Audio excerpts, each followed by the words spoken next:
ये किसी एक धर्म के बारे में बहस नहीं है, ये बात सबको स्पष्ट होनी चाहिए। किसी धर्म को महान बताने या किसी धर्म को कमतर बताने की ये बहस नहीं है। तो यदि कोई इस उम्मीद से देख रहा है या यहां आया है तो मैं आपको आश्वस्त करना चाहता हूं कि आपको नाउम्मीदी हाथ लगेगी।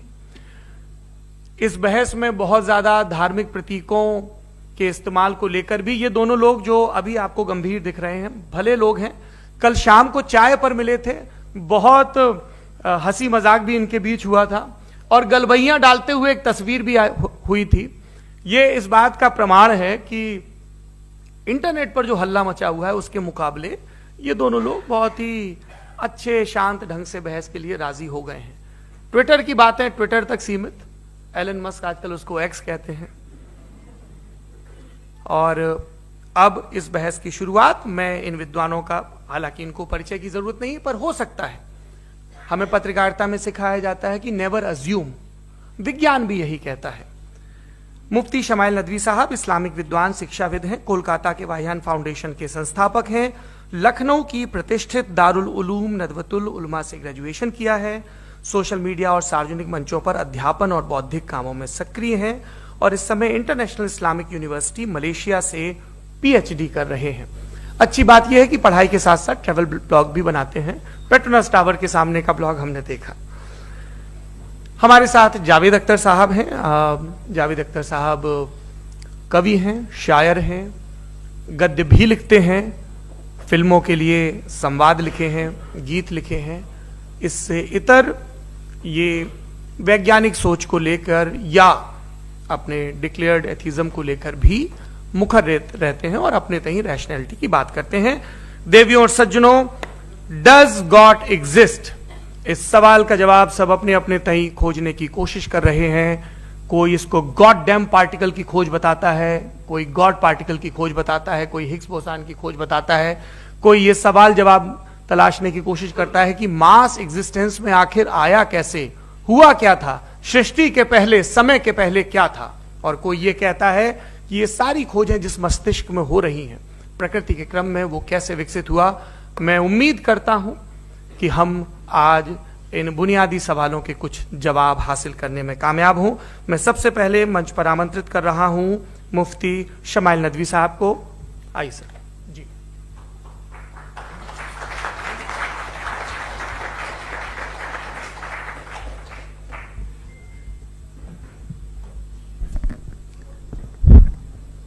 एक आखिरी गुजारिश, आप बोलना शुरू करें। आप लोग प्लीज अपने फोन फ्लाइट मोड पे या साइलेंट मोड पे रखें। एक बार चेक कर लें, कई बार बेध्यानी हो जाती है।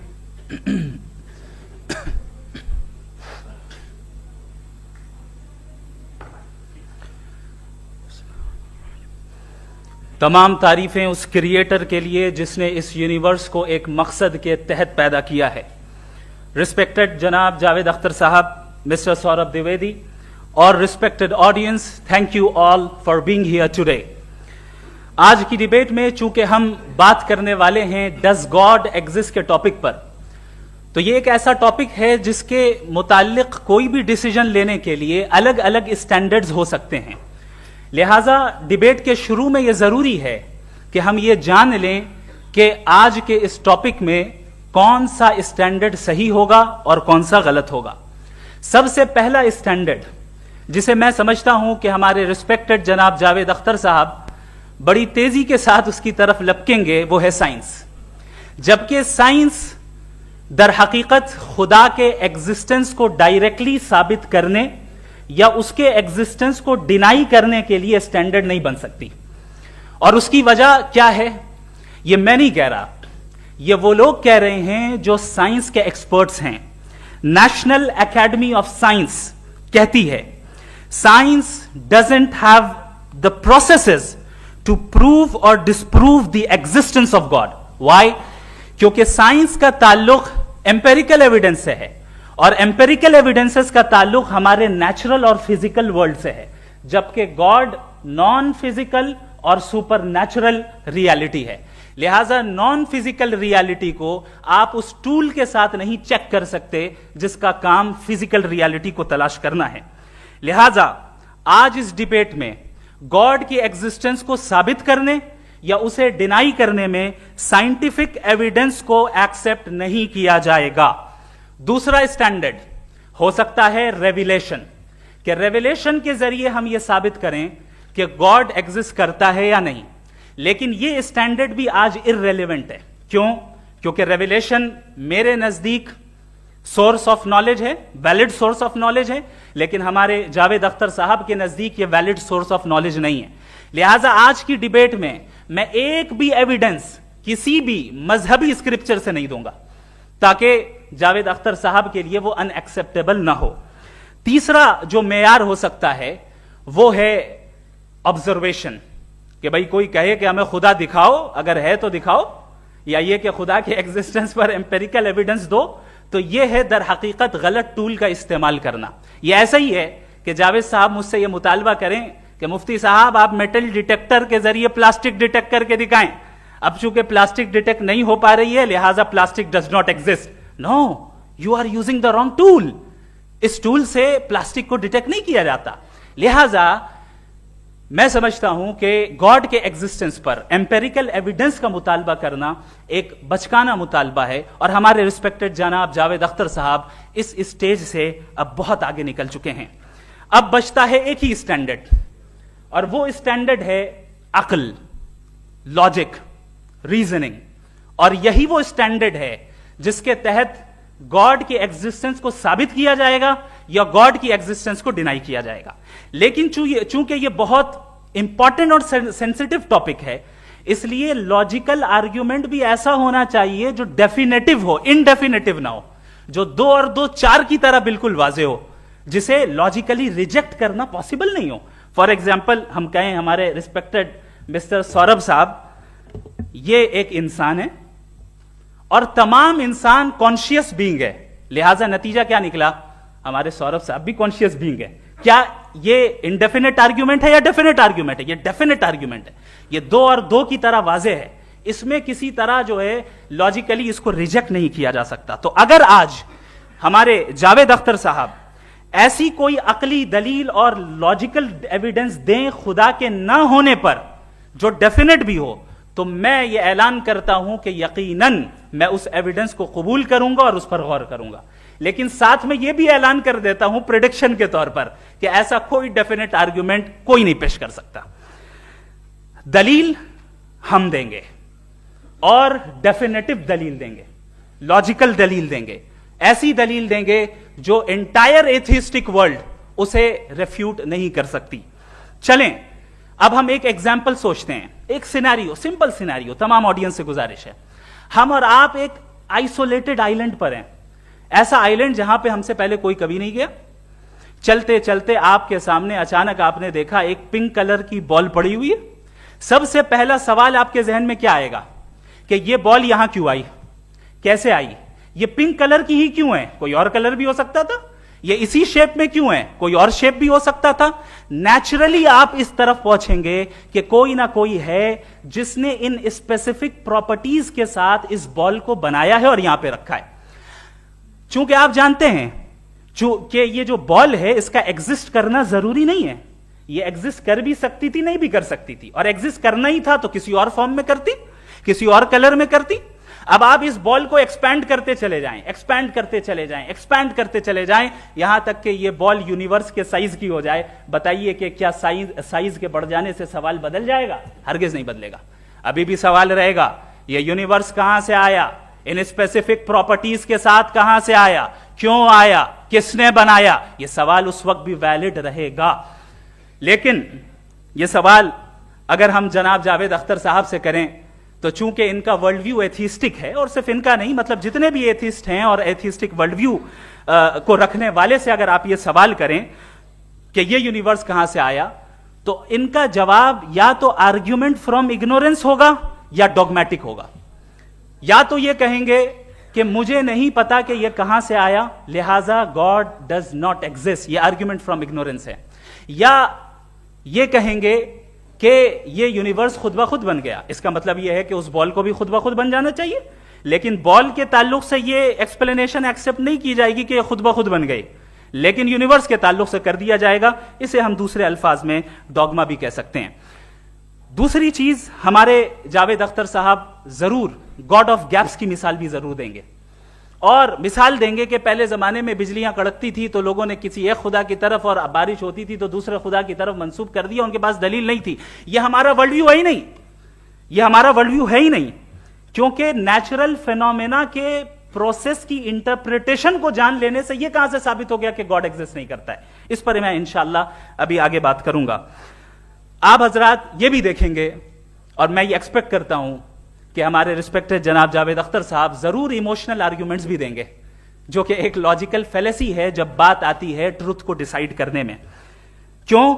मिसाल के तौर पर वो कहेंगे कि अगर गॉड है तो इविल क्यों एग्जिस्ट करता है, जबकि मैं कहता हूं इविल का एग्जिस्ट करना गॉड के एग्जिस्ट करने की दलील है, उसके खिलाफ नहीं है। चूंकि अगर गॉड है तो हम सब उसके सामने अकाउंटेबल हैं, और अगर हम अकाउंटेबल हैं तो अकाउंटेबिलिटी के लिए इविल का मौजूद होना जरूरी है, उसके बगैर हम अकाउंटेबल नहीं हो सकते। और अगर हम अकाउंटेबल नहीं हैं तो हम जनाब जावेद अख्तर साहब से पूछेंगे कि आप बताएं कि फिर सफरिंग इस दुनिया में क्यों है?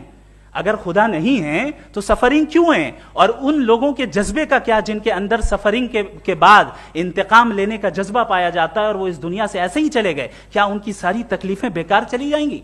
अब आ जाएं उसी एग्जाम्पल की तरफ कि बॉल, मुझसे अगर कोई पूछे इस बॉल को किसने बनाया और या इस एक्सपेंडेड बॉल को किसने बनाया, मैं कहूंगा कि चूंकि ये यूनिवर्स और इस यूनिवर्स की तमाम चीजें कॉन्टिंजेंट हैं। कॉन्टिंजेंट होने का मतलब ये होता है कि जो अपने एग्जिस्टेंस पे किसी के ऊपर डिपेंड करती हो, तो जाहिर है ये यूनिवर्स कॉन्टिंजेंट है। और अगर कोई चीज कॉन्टिंजेंट नहीं है तो मैं रिक्वेस्ट करूंगा कि मुझे दिखा दें कि कौन सी चीज यूनिवर्स में कॉन्टिंजेंट नहीं है, हम भी जरा गौर कर लें और हम भी देख लें। और जब कॉन्टिंजेंट चीजें मौजूद हैं तो फिलोसोफर्स की इस्तिलाह के मुताबिक, हम उस टर्मिनोलॉजी के मुताबिक हम उस जगह तक पहुंचते हैं और उस हस्ती तक पहुंचते हैं जिसे नेसेसरी बीइंग कहा जाता है, कि ये वो नेसेसरी बीइंग है जिसका मौजूद ना होना नामुमकिन हो। क्योंकि अगर ये मौजूद ना हो तो सारी चीजें एग्जिस्टेंस में आएंगी ही नहीं, और ये सारी कॉन्टिंजेंट चीजें उसी के ऊपर डिपेंड करती हैं। अब अगर आप ये सवाल करते हैं कि फिर उस हस्ती को किसने बनाया, फिर उसका कॉज क्या है, फिर उसका कॉज क्या है, फिर उसका कॉज क्या है, और एंडलेसली चले जाएं, इसे हम कहते हैं इन्फिनिट रिग्रेस ऑफ कॉजेस, जो कि लॉजिकल फेलेसी है। कॉन्सेप्चुअली इंफिनिटी पॉसिबल है। मिसाल के तौर पे न्यूमेरिकल्स 1 2 3 गिनते चले जाएं, इन्फिनिट नंबर्स हैं। मैं कॉन्सेप्चुअली बात नहीं कर रहा, प्रैक्टिकली रियलिटी में साबित करके दिखाएं कि infinite regress of causes possible हैं या नहीं।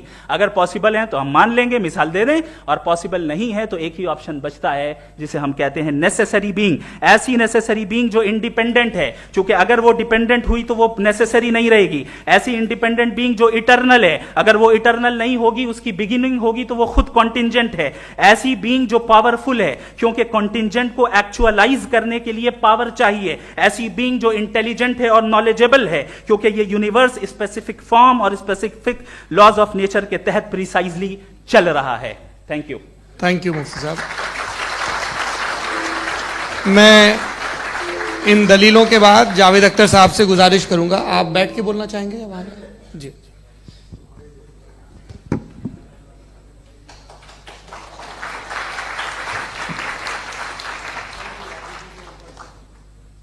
पहले तो मैं मुफ्ती साहब को एक अच्छी खबर देना चाहूँगा कि मेरी नॉलेज साइंस के बारे में बड़ी मामूली है, तो आप फिक्र ना करें उसकी, लेकिन कुछ कॉमन सेंस है मुझ में।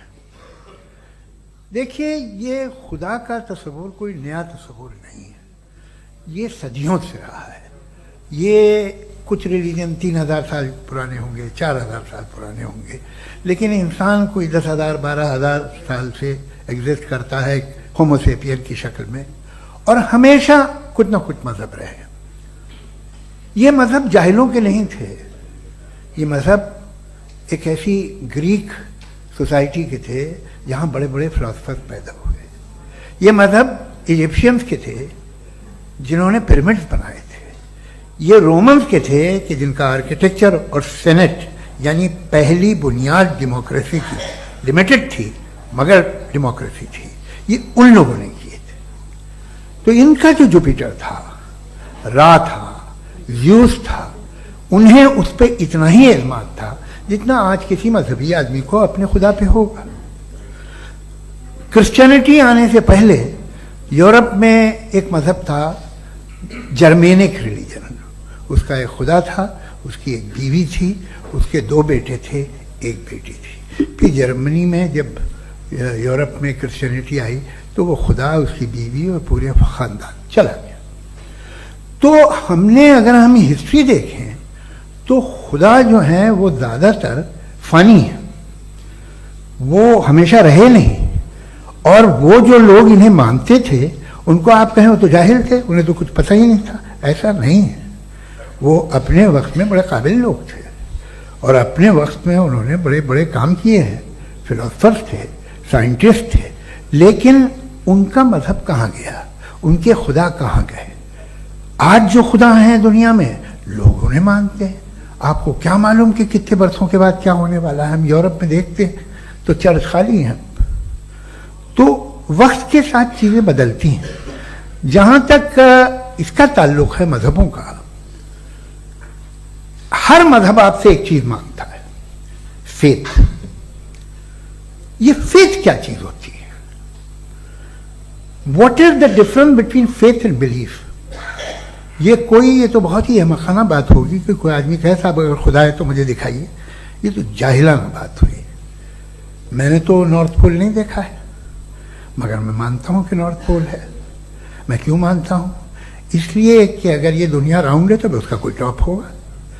कुछ लोग हैं जो वहां गए भी हैं, कॉमन सेंस कहता है कि ऐसा होगा, सबूत है, गवाह है, रीजन है। तो ये मेरा फेथ नहीं है। तो फेथ में और बिलीफ में डिफरेंस क्या है? जो मजहब मांगता है आपसे, हर मजहब फेथ मांगता है। फेथ का मतलब यह है कि ना कोई गवाह हो, ना कोई सबूत हो, ना कोई रैशनल हो, ना कोई लॉजिक हो, ना कोई प्रूफ हो, मगर तुम एक बात को मानो। यह है फेथ। वरना बिलीफ होता। अगर इसमें कुछ भी सबूत होते, गवाह होते, तो फिर इसे आप बिलीफ कहते। जैसे मेरा बिलीफ है कि नॉर्थ पोल है, मेरा फेथ थोड़ी है। फेथ इन तमाम शर्तों को रद्द करता है। तो फिर स्टुपिडिटी क्या है? अगर मैं एक बात ऐसी मानूं जिसकी ना कोई लॉजिक है, ना कोई रैशनल है, ना कोई प्रूफ है, ना कोई गवाह है, ना कोई सबूत है, और मैं उसे मानूं, तो ये स्टुपिडिटी हुई। इसे ही भाई कल को मैं यकीन कर लूं कि एलॉन मस्क जो है मेरा भाई है, तो मुझे इंतहाई खुशी होगी, सुकून भी बहुत मिलेगा मुझे। लेकिन और कहे भाई क्यों मानते हो, क्या सबूत है भाई, वो तो अमेरिकन है और तुम तो इंडियन हो, वो तो नस्ल अलग है, तुम्हें कभी मिले भी नहीं। साहब देखिए मेरा फेथ है, इस पे बात न किया। फेथ का मतलब ही यह है कि आप प्रूव नहीं कर सकते। अगर आप प्रूव कर सकते हो तो फेथ की जरूरत ही नहीं, फिर तो आप बात करेंगे, आप कितनी बहस कर लीजिए। अल्टीमेटली दुनिया का हर मजहब फेथ पे टिका है, और फेथ का मतलब है एक ऐसा यकीन जिसका कोई सबूत, कोई गवाह, कोई रैशनल नहीं। अब आप ये कहें, क्या आप ये क्यों कह रहे हैं कि साहब ये कायनात किसने बनाई? कमाल ये है कि आपने बताया कि एक आइलैंड पे गए और एक बॉल देखी। आपने ये नहीं कहा कि आइलैंड किसने बनाया, आपको सिर्फ बॉल पे हैरत हुई। हमने आइलैंड पे हमने हैरत नहीं की, होते हैं आइलैंड। इसी तरह ये आइलैंड है, सितारे, ये गैलेक्सीज, ये सब आइलैंड हैं, खला में। हम उन्हें टेकन फॉर ग्रांटेड लेते हैं, हम पूछते नहीं किसने बनाए। आपने जजीरे के बारे में भी नहीं पूछा है। मेरी पैदाइश कैसे हुई? क्या मैं प्लान पैदा हुआ था? I was plan to be born, या एक लकी स्पर्म था जो किसी एक से चिपक गया? मेरी पैदाइश रैंडम। और इंसाफ जिसे आप कहते हैं, इंसाफ का तो नेचर से कोई वास्ता ही नहीं है। जो आप कहते हैं कि एक दिन इंसाफ मिलेगा, इंसाफ is a human concept. Nature में कोई इंसाफ नहीं। अगर शेर हिरन को खा जाता है तो उसे कोई सजा नहीं मिलती। अगर एक आंधी आती है और हरे भरे पेड़ों को उखाड़ के फेंक दीजिए तो आंधियों की जेल नहीं होती है। नेचर में इंसाफ नहीं, इसलिए मुझे नेचर को इंसाफ की जरूरत भी नहीं। नेचर तमाम एक है। अब हम कहें कि साहब ये देखिए जो मैंने खाना खाया था, ये मेरी आंख तो नहीं यूं कर दिया उसे, तो इसे सजा मिलनी नहीं। वो सिस्टम है, ऐसे ही चल रहा है। नेचर बगैर इंसाफ के है। इंसाफ इज अ ह्यूमन कॉन्सेप्ट। तो जो आपसे कहता है कि मैं तुम्हें इंसाफ दूंगा, वो इंसानी जहन की पैदावार है। ये नेचुरल है ही नहीं, ये आसमानी है ही नहीं। नेचर का तसव्वुर, इंसाफ का तसव्वुर। भाई आप साथ मिलते हैं, अब आप लेफ्ट हैंड ड्राइव कर लें, ये क्या है? तमाम सच, तमाम नेकी, तमाम शराफत लेफ्ट हैंड ड्राइव है। वरना क्या होगा, या तो आप क्रॉस कर देंगे, आपका एक्सीडेंट हो जाएगा, या आप किसी को मार देंगे, या ट्रैफिक जैम हो जाएगा। झूठ, बेईमानी, रिश्वतखोरी, ये तमाम जो है driving on the wrong side है। इसके ऊपर कुछ नहीं। ये तो हमने बनाया, जैसे हमने लेफ्ट हैंड ड्राइव बनाई है। ये कॉन्सेप्ट ऑफ इंसाफ जो है ये हमारा है, इसका नेचर से कोई वास्ता नहीं। शेर खा जाता है हिरन को, उसे जेल होती है क्या? कुछ भी नहीं, है ही नहीं। तो ये जो दुनिया के रिलीजन प्रॉमिस करते हैं आपसे इंसाफ, इसी से मालूम होता है कि ये मैन मेड है। ये तसव्वुर कहीं और का है ही नहीं। जो नेचर है, कुछ लोग कहते हैं नेचर ही खुदा है, तो नेचर में तो इंसाफ नहीं कहीं। और आप वादा कर रहे हैं कि तुम्हें मरने के बाद इंसाफ मिलेगा। मुझे अगर मिलेगा तो मैं बहुत खुश होऊंगा, लेकिन मैं यकीन नहीं कर पाता हूं, इसलिए कि मैं फेथ नहीं पैदा कर सकता। The very fact that religions demand faith, इसका मतलब है कि उनके पास जस्टिफिकेशन नहीं है। अच्छा साहब, फिर रिलीजन अगर मॉडरेशन में है, कोई सा भी नहीं, वो आप में कुछ खूबियां भी पैदा करता होगा, देखिए उससे ये फायदा है, वो फायदा है। अल्कोहल जो है वो ज्यादातर दवाओं में यूज होती है, और एक सर्वे किया गया था अमेरिका में कि लॉन्जिटिविटी किन लोगों की है। तो एक तरफ वो लोग थे जो शराब पीते ही नहीं थे, और एक तरफ वो थे जो एक बोतल शराब रोज पीते थे। सबसे ज्यादा लंबी उम्र की है जो 2 पैक नाप के शराब पीते और खाना खाते हैं। मगर हम शराब को बुरा समझते हैं, मैं भी बुरा समझता हूं। क्यों? ऐसा होता नहीं। कुछ चीजों में आदत होती है जो बढ़ती है। आज तक में एक आदमी दूध पीता है, आप 10 साल बाद भी मिलेंगे तो एक ही गिलास पीता होगा। ऐसा नहीं होता, सुबह से दूध पीता रहता है। मिल्कोहलिक मैंने नहीं देखे, अल्कोहलिक होते हैं। ये टेंडेंसी है मजहब की कि वो बढ़ता है, जैसे कैंसर बढ़ता है, जैसे शराब बढ़ती है। कुछ लोग होंगे जो उसे सही तरह से यूज करते हैं। मुझे यकीन है कि हमारे मुफ्ती साहब भी उनमें से एक, इनसे बहुत खुशी हुई मुझे इनसे मिलकर। लेकिन कितने लोग हैं कि आज आप देखते हैं दुनिया में जो तबाहियां हैं, इनमें कितना हाथ है उन लोगों का जो बिलीवर कहते था मजहब ये नहीं कहता, ना कहता होगा, मगर जब ये मजहब पीते हैं तो ऐसे बिहेव करते हैं। थोड़ा सा अगर हो तो शायद बहुत अच्छी बात, लेकिन शराब थोड़ी सी नहीं रहती, उसमें टेंडेंसी है। पहले थोड़ा सा अगर 2-3 कैंसर के सेल हो ना बॉडी में तो आदमी स्लिम रहेगा, लेकिन वो 2-3 सेल नहीं रहते, वो मल्टीप्लाई होते हैं। जावेद साहब, टाइम पूरा हो गया। टाइम हो गया, तो बस बात खत्म हो गई। अच्छा, मुझे कुछ और कहने को था भी नहीं। जी, मैं पहले जवाबी दौर के लिए इनवाइट कर रहा हूं मुफ्ती साहब को। Your rebuttal round 1, you have 7 minutes.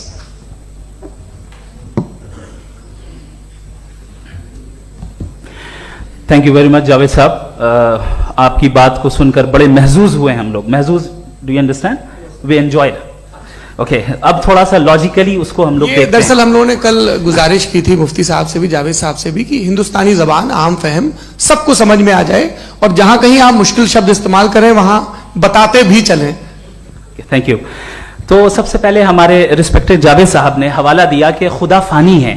कितने मजहब आगे चले गए, किसी ने जुपिटर को खुदा माना, किसी ने किसी को माना। मैं कहता हूं जिसने कॉन्टिंजेंट चीज को खुदा माना, गलत माना, वो खुदा ही नहीं, वो खुदा ही नहीं है। हम तो नेसेसरी बीन को साबित करने बैठे हैं, वो नेसेसरी कॉज जो इटरनल है, जो अबदी भी है और अजली भी है। हम किसी और को साबित करने नहीं बैठे। दूसरी चीज, उन्होंने कहा कि फेथ एंड बिलीफ ये एक ऐसी डेफिनेशन है फेथ की जो इन्होंने पहली मर्तबा पेश की है, या माफ कीजिएगा इन्होंने पहली मर्तबा पेश नहीं की है, रिचर्ड डॉकिंस ने पहली मर्तबा पेश की है। मुझे मालूम है ये सोर्स कहां से है। एपिस्टेमोलॉजिकली फेथ और बिलीफ का फर्क आप इस तरह नहीं कर सकते सर। फेथ सही भी होता है, गलत भी होता है, बिलीफ सही भी होता है, गलत भी होता है। जो लॉजिक, रीजन और एविडेंस से बैक्ड होगा वो फेथ सही होगा। और आप जिस फेथ की बात कर रहे हैं कि इलॉजिकल है और उसके पीछे नहीं है, तो we are on the same page. हम नहीं मानते उस फेथ को, जो फेथ ऐसा हो जिसके पीछे कोई लॉजिक ना हो, एविडेंस ना हो, हम नहीं मानते। हम तो उस फेथ के कायल हैं जिसके पीछे लॉजिक हो और एविडेंस हो। तो बिलीफ सही भी होता है, गलत भी होता है, फेथ भी सही होता है और गलत भी होता है। तो आज फेथ और बिलीफ के डिफरेंस पे बात नहीं हो रही है। आज आप चाहे फेथ एक्सेप्ट कर लें या बिलीफ एक्सेप्ट कर लें, आज ये बात होगी कि ट्रूथ क्या है, चाहे ट्रू बिलीफ सही है या ट्रू फेथ सही है, और फॉल्स फेथ क्या है और फॉल्स बिलीफ क्या है, बात इस पे हो रही। दूसरी चीज इन्होंने पूछा, स्टुपिडिटी फिर क्या है? अगर फेथ, रिलीजन स्टुपिडिटी नहीं है तो और क्या है? चूंकि फेथ का मुतालबा करते हैं तो स्टुपिडिटी क्या है?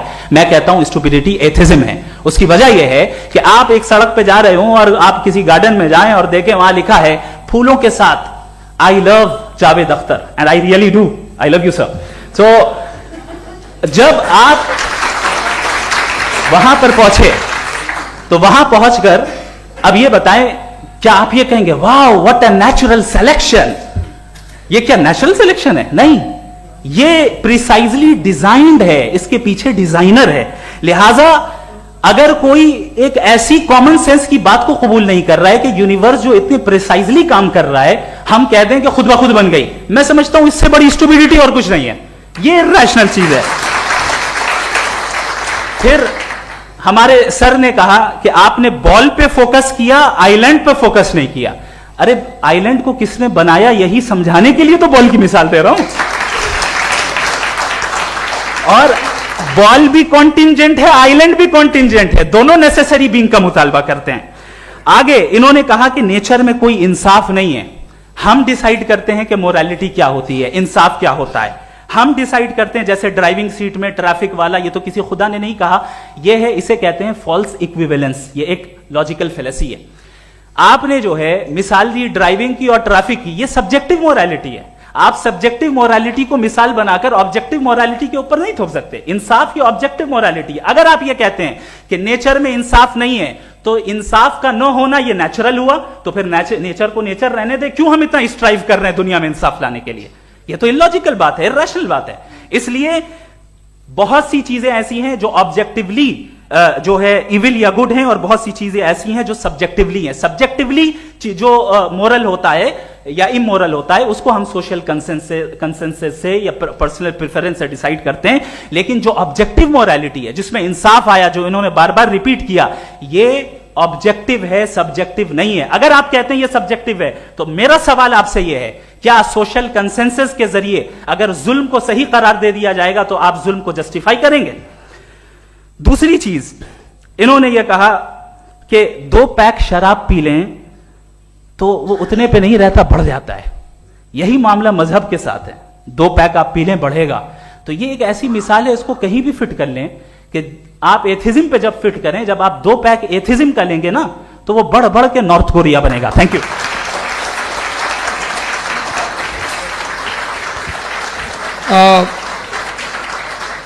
फर्स्ट राउंड की रिबटल के लिए मैं जावेद साहब को इनवाइट कर रहा हूं। आपके पास 7 मिनट का वक्त है, रीसेट कर दीजिएगा प्लीज।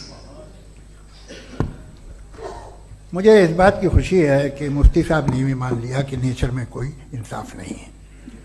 तो कोई भी चीज़ जो इंसान ने नहीं बनाई है उसमें इंसाफ नहीं होता है। एक बात मैं आपसे अर्ज करूँ, जरा पता लगा लीजिएगा, ये जो आप बाग में जाते हैं बेहद खूबसूरत फूल देखते हैं ना, इनमें से कोई नेचुरल नहीं है। ये सारे फूल क्रॉस करके बनाए गए हैं। जो जंगल में फूल होते हैं निहायत मामूली होते हैं, ये फूल इंसानों ने बनाए हैं। जो आप बाग में देख के वाह वाह कहते हैं, ये इंसानों के बनाए हुए हैं। डिफरेंट फूलों को क्रॉस करके, डेवलप करके, फिर क्रॉस करके इस तरह से बनाए गए। नेचुरल फ्लावर नहीं। किसी जंगल वीरान में जाके आप गुलाब के फूल नहीं देखेंगे। ये सब बनाए हुए इंसान ने, बहुत से काम इंसान ने किए हैं।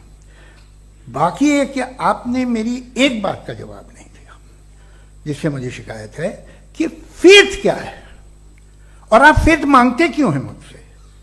आप तो लॉजिकल हैं, आपके पास तो सारे रैशनल हैं, आपके पास सारे सबूत हैं, तो तो आपको फेथ की डिमांड क्यों करते हैं कि भाई तुम सरेंडर कर दो और सवाल मत करो?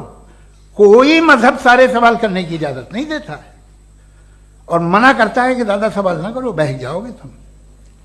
आप क्यों रोकते हैं? हकीकत यह है कि इंसानी तारीख क्या है। इंसानी तारीख यह है कि दुनिया में दो तरह के लोग हुए हैं। एक वो जिन्होंने अपनी लाइल्मी की परस्तिश की है, दूसरे वो जिन्होंने अपनी इग्नोरेंस या लाइल्मी से झगड़ा किया है और मालूम किया है कि क्या है। ये जो आप कह रहे हैं, आज आप हैरान हैं कि भाई ये यूनिवर्स कैसे बनी। लोग हैरान थे कि सूरज डूबता है तो इधर से कैसे निकलता है। और आप एक कदम जाके हमेशा का मानने को तैयार है, एक कदम पीछे ही मान जाइए। भाई आप इसके बाद जाते हो, कहते सवाल ना करना कि ये कहां से आया, ये पावर तो हमेशा से हमेशा रहेगी। तो आप यूनिवर्स के बारे में मानने में क्या तकलीफ है? एक कदम पहले रुक जाइए, ये हमेशा से थी या नहीं थी हमें मालूम नहीं है। और ये कहना कि हमें मालूम नहीं है, कमाल ये है कि दुनिया के सारे मजहब सब जानते हैं ये दुनिया कैसे बनी थी, कैसे मिटेगी, मरने के बाद क्या होगा, इनको सब इल्म है। इनको किसी को डायनासोर होते थे पहले ये नहीं पता था, किसी को नहीं पता। किसी भी दुनिया की मजहबी किताब में डायनासोर का जिक्र नहीं है। लेकिन बाकी सब बातें, how to make universe in 4 easy lessons and बाकी सब पता है। जिसको सब पता है वो गड़बड़ है। हम में ये इंकिसार, ये ह्यूमिलिटी होनी चाहिए कि हम ये कहें कि हमें ये बहुत सारी बातें नहीं मालूम, लेकिन हम उनकी परस्तिश ना करना, अपनी लाइल्मी को की परस्तिश ना करें, हम उसे पता लगाने की कोशिश करें। जिस दुनिया में आप बैठे हैं सर, ये हॉल जो है, ये इलेक्ट्रिसिटी जो है, ये माइक जो है, जिस हवाई जहाज से आप आए थे, वो जिस कार से आप यहाँ आए हैं, ये सब उन लोगों की बनाई हुई है जिन्होंने सवाल किए थे। ये दुनिया जिसमें आप आज आराम से हैं, ये उन लोगों की बनाई है कि जिन्होंने सवाल किए थे। और हर स्टेज पे इन सवालों को मकरूह कहा गया था, गलत कहा गया था। आप जरा तारीख पढ़िए, एक बड़ी दिलचस्प किताब है बर्ट्रैंड रसेल की, जिसमें उसने रिलीजन एंड साइंस कि कब से रिलीजन जो है साइंस के अगेंस्ट है। और हद तो यह है कि भाप के इंजन के खिलाफ थे, स्टीम इंजन के भी खिलाफ थे, और फतवे हुए उन पे, वेटिकन ने दिए। तो ये हमेशा, अभी जैसे ही ये राइट विंगर आते हैं अमेरिका में पावर में, तो वो जो अपना ये क्या बोलते हैं उसे, सीड क्या वर्ड है, सीड क्या जो, हाँ नहीं सीड जो होते हैं जिस पे जी, नहीं भाई, वो जो ह्यूमन बॉडी के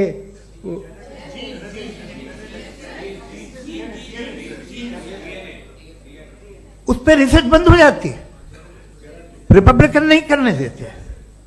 अरे भाई इतना डर क्या है तुम्हें?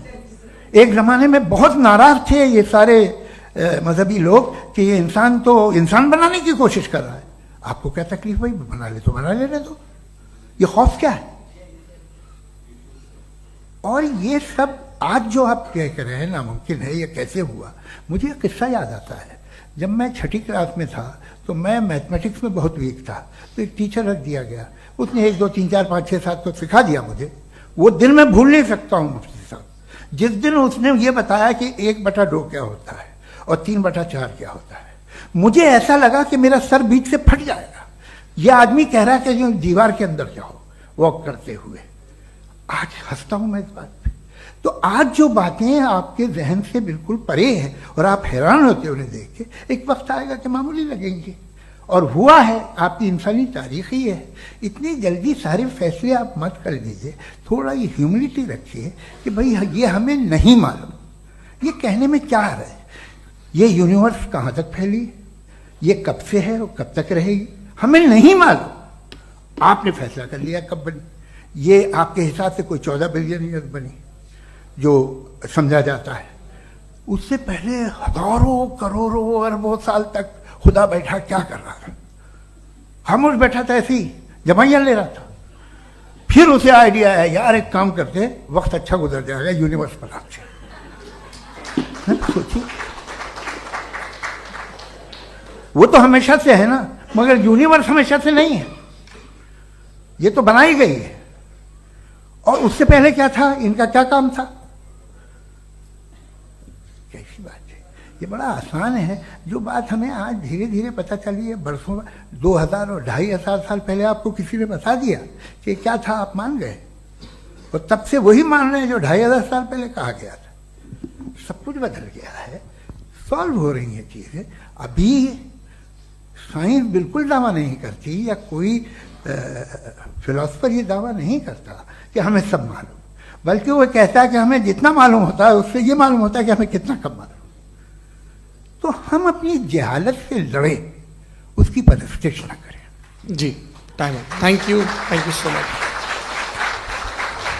मैं तर्कों की इस श्रृंखला में राउंड 2 के लिए मुफ्ती साहब को आमंत्रित कर रहा हूं। आपके पास एक बार फिर से 7 मिनट का वक्त है। शुक्रिया। जनाब जावेद अख्तर साहब कई मर्तबा दोहरा रहे हैं कि फेथ का मतलब बताइए, फेथ का मतलब बताइए। मैंने बता दिया, फेथ सही भी होता है, गलत भी होता है। और आज हम फेथ पे बात नहीं कर रहे, हम ट्रूथ और डज गॉड एग्जिस्ट पे बात कर रहे हैं। क्या डज गॉड एग्जिस्ट, ये ट्रूथ यानी गॉड है या नहीं है, इसमें से दोनों ट्रूथ क्या है। अब आप उसे फेथ कह लें, बिलीफ कह लें, नॉट माई बिजनेस। उसके बाद आपने कहा कि भाई सवाल करने से मजहब रोकता है। मैं कहता हूं जो रोकता है वो रोकता होगा, मैं नहीं रोकता, बल्कि सवाल करें, सवाल करना चाहिए। सवाल कर करके तो हम आगे बढ़ते हैं, तरक्की करते हैं, और इसीलिए मैं आज यहां पे आया हूं। लेकिन सवाल सिर्फ खुदा से नहीं होगा, आपसे भी होगा। सवाल एथिज्म से भी होगा, सवाल सिर्फ मजहब से नहीं होगा, सबसे होगा। और आज मैं सवाल करूंगा और उम्मीद है कि आप जवाब देंगे। अभी तक आपने वैसे कॉन्टिंजेंसी आर्गुमेंट का कोई जवाब नहीं दिया। चलें, आपने कहा यूनिवर्स के बारे में इटर्नल क्यों नहीं बोल देते। ये चूंकि लॉजिकली पॉसिबल ही नहीं है कि यूनिवर्स इटर्नल हो। यूनिवर्स एक कॉन्टिंजेंट चीज है जो टाइम एंड स्पेस के पाबंद है, टाइम एंड स्पेस से बाउंड है। जो टाइम एंड स्पेस से बाउंड होगा वो कॉन्टिंजेंट होगा, जो कॉन्टिंजेंट होगा वो उसकी बिगिनिंग हुई होगी, जिसकी बिगिनिंग हुई होगी वो इटर्नल नहीं हो सकता। ये तो कॉमन सी बात है। आपने कहा कि किसी मजहबी किताब में डायनासोर का जिक्र नहीं है। अफसोस कि आज तक किसी मैथमेटिक्स की किताब में मुझे डायनासोर का जिक्र नहीं मिला। तो इसका मतलब मैथमेटिक्स की किताब बेकार है? नहीं, उसका वो टॉपिक नहीं है। रेवलेशन का और मजहबी किताबों का टॉपिक ये नहीं है कि आपको आके बताए साइकिल कैसे बनाते हैं, या आकर ये बताएं कि जो है डायनासोर कब था। वो तो मोरालिटी सिखाने आया है, गॉड के बारे में बताने आया, नॉन फिजिकल रियलिटी की हकीकत को सिखाने के लिए आया। रिलीजियन साइंस को रोकता है? नहीं रोकता। अगर रोकता है तो गलत करता है। रिलीजियन साइंटिज्म को रोकता है, जिसमें हमारे जावेद साहब मुब्तला है। साइंस और साइंटिज्म में फर्क है। साइंटिज्म यह है कि आप समझें कि साइंस और साइंटिफिक मेथोडोलॉजी ये नॉलेज को हासिल करने का वाहिद सोर्स ऑफ नॉलेज है। यह है साइंटिज्म। हम इसे रिजेक्ट करते हैं। हम साइंस को तो तरक्की करते हैं, भाई आप हमारी पूरी तारीख कर लें, पढ़ लें तो आपको पता चल जाएगा। बहरहाल ये अलग टॉपिक है। उसके बाद इन्होंने एक लफ्ज कहा, वेटिकन ने फतवा दिया। वेटिकन का फतवे से कोई ताल्लुक नहीं है, दोनों कॉन्ट्राडिक्टरी अल्फाज हैं। उसके बाद उन्होंने कहा कि भाई हमें नहीं मालूम। अगर नहीं मालूम तो क्लियरली कह देना कि नहीं मालूम है, इसमें क्या हरज है। तो वही तो मैं कह रहा हूं ना कि आप कह दें कि नहीं मालूम, लेकिन क्लेम क्यों कर रहे हैं कि गॉड एग्जिस्ट नहीं कर रहा है। आप कह दें नहीं मालूम है, हो सकता है हो सकता ना हो, लेकिन आप क्लेम कर रहे हैं। The moment you say God does not exist, this is a claim, and now the burden of proof is upon you too, जैसे हमारे ऊपर है। और क्यों है मैं बताता हूं, क्यों है ये भी मैं बताता हूं। फिलोसॉफिकली जो क्लेम होता है ना, सिर्फ ये नहीं होता कि इंसान कहे पॉजिटिव क्लेम करे और नेगेटिव क्लेम करे तो बर्डन ऑफ प्रूफ नहीं है। आप मिसाल के तौर पे मैं कहूं कि फुला उस कमरे में कोई नहीं है, मैंने एक नॉलेज का क्लेम किया है। उस कमरे में कोई नहीं है, मैंने एक नॉलेज का क्लेम किया। या तो मैं कहूं मुझे नहीं पता, हो भी सकता है नहीं भी हो सकता है, this is not a claim. लेकिन जब मैं कह रहा हूं कि वहां कोई नहीं है, या मैं कह रहा हूं वहां कोई है, दोनों क्लेम है और दोनों के ऊपर बर्डन ऑफ प्रूफ है। हमारे ऊपर भी बर्डन ऑफ प्रूफ है। मैंने कंटिजेंसी आर्ग्यूमेंट दिया, इसे तोड़कर दिखाइए। आखिरी चीज, इन्होंने कहा कि खुदा दुनिया बनाने से पहले 150 साल पहले या करोड़ों साल पहले क्या कर रहा था? अरे हजरत, चलें, बहरहाल मैं जवाब दे देता हूं, आप हमारे रिस्पेक्टेड पर्सनालिटी हैं, अगर आप नहीं होते तो मैं ऐसे एंटरटेन ही नहीं करता। टाइम, ये 100 साल पहले या 100 साल बाद, पहले बाद में अभी, ये वो अल्फाज हैं जिनका ताल्लुक टाइम से है। टाइम शुरू ही हुआ है यूनिवर्स की बिगिनिंग के बाद, तो उसके पहले खुदा क्या कर रहा था? सवाल इलॉजिकल है, ये फेलेसी है। यानी आप ये कह रहे हैं कि यूनिवर्स के बनने से पहले खुदा क्या कर रहा था? टाइम के बनने से पहले, पहले का ताल्लुक टाइम से, टाइम उस वक्त था ही नहीं, तो ये सवाल ही इनवैलिड है खुदा के ताल्लुक से। दूसरी चीज, आर्ग्यूमेंट ऑफ कंटिंजेंसी जो मैंने आपके सामने पेश की है, आपने बार बार ये प्रूफ किया और ये कह रहे हैं कि गॉड ऑफ गैप्स।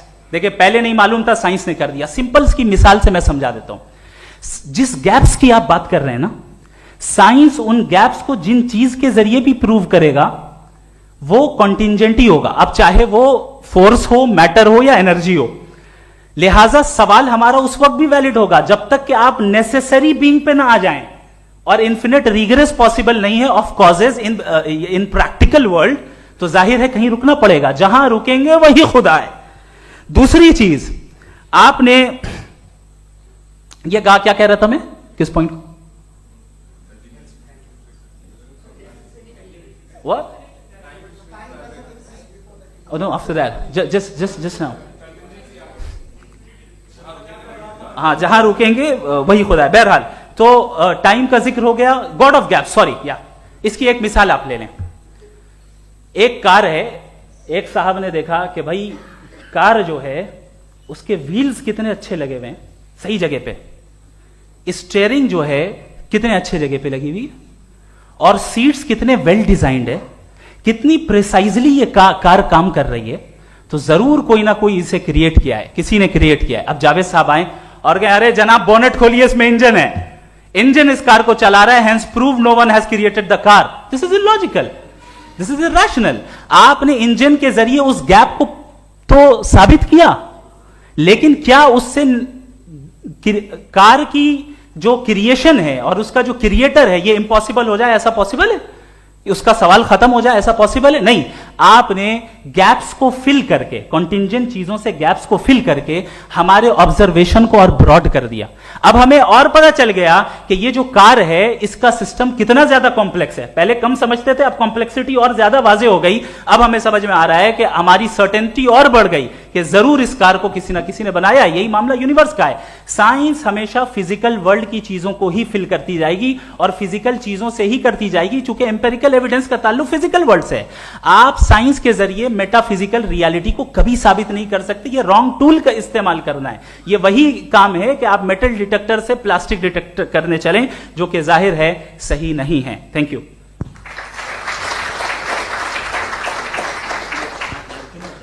जी, ये आर्ग्यूमेंट का राउंड 2 है। हाँ। 7 मिनट है। पहले तो मैं आपसे अर्ज करूं कि आपने कहा कि जब कायनात ही नहीं थी तो वक्त भी नहीं था, कुछ भी नहीं था। कैसे नहीं था? खुदा था, एक एग्जिस्टेंस तो था ना खुदा का। तो जब खुदा था तो वक्त भी होगा। ऐसा नहीं कि कुछ भी नहीं था, खुदा था। अच्छा, बाकी एक आपने कहा साहब आप साबित कीजिए, आपके पास भी लॉजिक है या मेरे पास भी लॉजिक है। मेरा जिम्मेदारी नहीं है साबित करना कि खुदा है। बर्टन रसल ने बड़ी अच्छी बात कही। बर्टन रसल ने बड़ी अच्छी बात कही। मैं आपसे अगर ये दावा करूं कि एक चाय की केतली मरीख के चारों तरफ घूम रही है, मार्स के चारों तरफ, तो यह आपका काम नहीं है कि आप साबित करें कि कोई चाय की केतली नहीं है। यह मेरा काम है, मैंने दावा किया है। यह दावा तो मजहबी लोग करते हैं कि खुदा है। मैं क्यों साबित करूं कि नहीं है? जब तक आप मुझे कन्विंस नहीं कर देंगे मैं नहीं मानूंगा।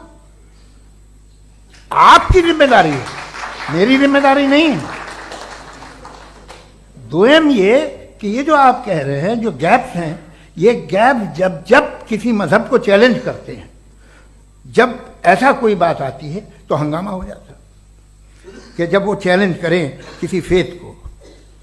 ये तमाम साइंस जो है इसे मुख्तलिफ जगहों पे मुख्तलिफ वक्तों में मजहब ने रोकने की कोशिश की है।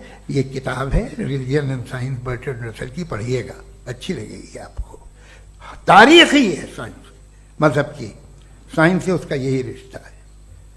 अच्छा, अब ये हम सोचें कि बहरहाल ये वजूद जो है मजहब और ये बिलीव इन गॉड इंसान को बेहतर बना देता है, तो एक काम कीजिए, हिंदुस्तान वर्ल्ड का नक्शा लीजिए और मार्क कीजिए कि रिलीजन कहाँ कहाँ ज़्यादा है, कहाँ कहाँ, चाहे वो लैटिन अमेरिका हो या मिडल ईस्ट हो या फार ईस्ट हो या हिंदुस्तान के वो इलाके जहाँ मजहबियत ज़्यादा है। रख दीजिए नक्शा अलग। अब दूसरा नक्शा कि कहाँ कहाँ नाइंसाफ़ी, रिप्रेशन, औरतों के हुकूक की पामाली, जुल्म, डिक्टेटरशिप कहाँ है, नक्शा एक ही होगा। तो आप मुझे बताएं कि जो इसका तरकीब इस्तेमाल क्या है, खुदा का तरकीब इस्तेमाल तो बताइए। आप छोटी सी दवा सड़क पे बेचते हैं उसकी भी तरकीब इस्तेमाल बताते हैं, इसके इस्तेमाल से तो फायदे नहीं हुआ किसी को। जो सारे के सारे खराब मुल्क हैं, खराब समाज है, वो सारे जुल्म खुदा के नाम पे करते हैं। वो गलत करते हैं, सही करते हैं, मुझे क्या लेना देना उससे। इस्तेमाल से मालूम होता ना। एक विस्की की बोतल कभी शायद देखी हो आपने, लाल रंग की होती है, उस पर रोशनी और छपड़ा इंतहाई खूबसूरत लगती है, क्या बिगाड़ रही है किसी का, उसका इस्तेमाल गलत है, इसलिए आप उसे नापसंद करते हैं। इसका इस्तेमाल गलत है, इस तसव्वुर का इस्तेमाल ही गलत है और हमेशा से गलत हुआ है। आप देख लीजिए, इंसानी तारीख देख लीजिए, आज देख लीजिए, हिंदुस्तान देखिए, दुनिया देख लीजिए क्या हो रहा है। इसे कैसे इस्तेमाल कर रहे हैं फेथ वाले लोग, क्या फेयर हैं, जस्ट हैं, जो अपने खुदाओं पे यकीन रखते हैं, वो किस तरह के लोग हैं? वो लोगों को इंसाफ देते हैं, वो बेहतर इंसान बने। तो इस दवा का फायदा क्या है? चलो बहुत फायदा हो रहा तो मैं इस्तेमाल कर लूंगा, मुझे तो इस दवा का कोई फायदा दिखता ही नहीं। मुझे तो ऐसा लगता, मैं एक और बात बताऊं, अगर कोई आदमी मजहबी है और अच्छा आदमी है तो मैं उसकी बहुत इज्जत करता हूं, इसलिए कि मेरा ख्याल है मजहबी आदमी का अच्छा होना मुझसे अच्छा होने से ज्यादा मुश्किल है। भाई हर चीज की एक लिमिट है, आप इतना भाग सकते हैं, इतना नहीं भाग सकते, इतना वजन उठा सकते, इतना नहीं उठा सकते, इतना दूर देख सकते हैं, इतना दूर नहीं देख सकते। उसी तरह कॉमन सेंस कहता है कि आप में नेकी का भी एक कोटा होगा। अब आप अगर सुबह जाते हैं अपनी इबादत गाह और इबादत करते हैं तो बाहर निकलते हैं तो आप तो यही महसूस करते हैं कि आपने एक बहुत अच्छा काम किया, आपकी नेकी का एक बहुत बड़ा कोटा खर्च हो गया जिससे किसी का कोई फायदा नहीं।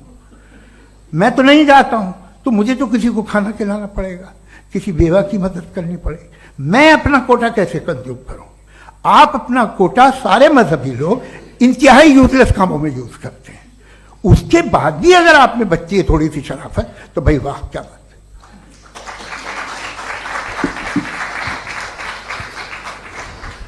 एक तो मुझे ये बात बहुत अच्छी लग रही है कि दोनों ही विद्वान समय को मानते हैं और बहुत समय से अपनी दलीलें और बाज दफा समय से पहले अपनी तकरीरें पूरी करके अपनी अपनी कुर्सी पर बैठ रहे हैं।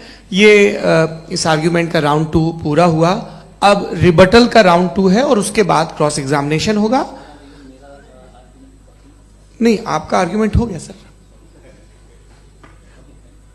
हमारे यहाँ स्कूल के सिलेबस में पंच परमेश्वर कहानी पढ़ाई जाती है, प्रेमचंद जी की लिखी हुई। आप निश्चिंत रहिए, आपके कोई राउंड में मिस नहीं होने दूंगा। रिबटल का राउंड 2 मुफ्ती शमाइल नदवी साहब।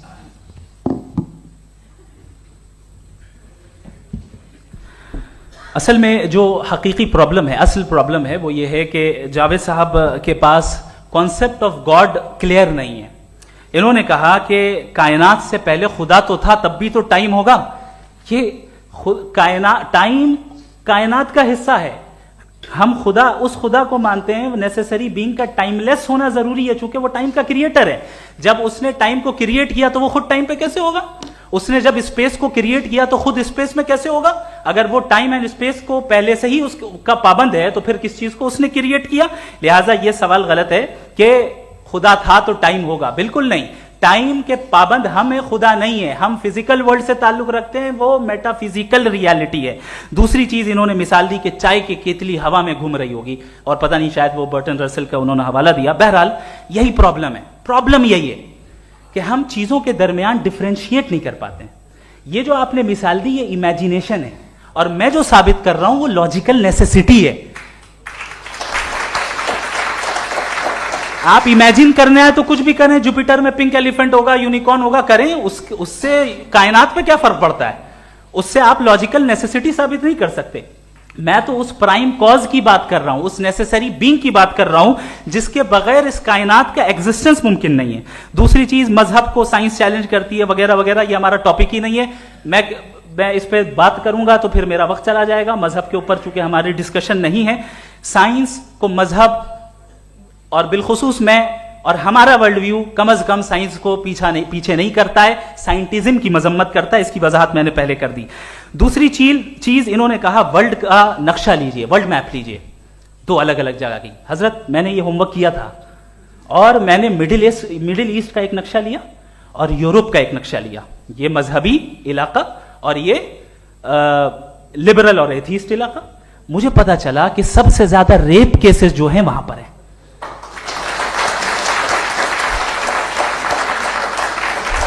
मुझे यह पता चला यूएन की रिपोर्ट के मुताबिक, मैं ये अपने घर से नहीं लेके आ रहा, कि जो वर्किंग वुमेन है यूरोपियन कंट्रीज में, उसमें 81% वुमेन सेक्सुअल हैरेसमेंट का वर्क में शुमार हो रही है। ये मिडिल ईस्ट में नहीं हो रहा है, वो मजहबी लोग हैं इसलिए नहीं हो रहा है। दूसरी चीज, आपने ये कहा कि मजहबी आदमी का अच्छा होना हमारे अच्छे होने से बहुत मुश्किल है, बहुत मुश्किल है। तो इसका मतलब यह है कि गॉड के अलावा आपके पास अच्छे और बुरे का कोई स्टैंडर्ड है। मैं चाहूंगा कि कन्वर्सेशनल स्टाइल वाली डिस्कशन और सेगमेंट पे इसी पे बात कर लेते हैं। Thank you very much.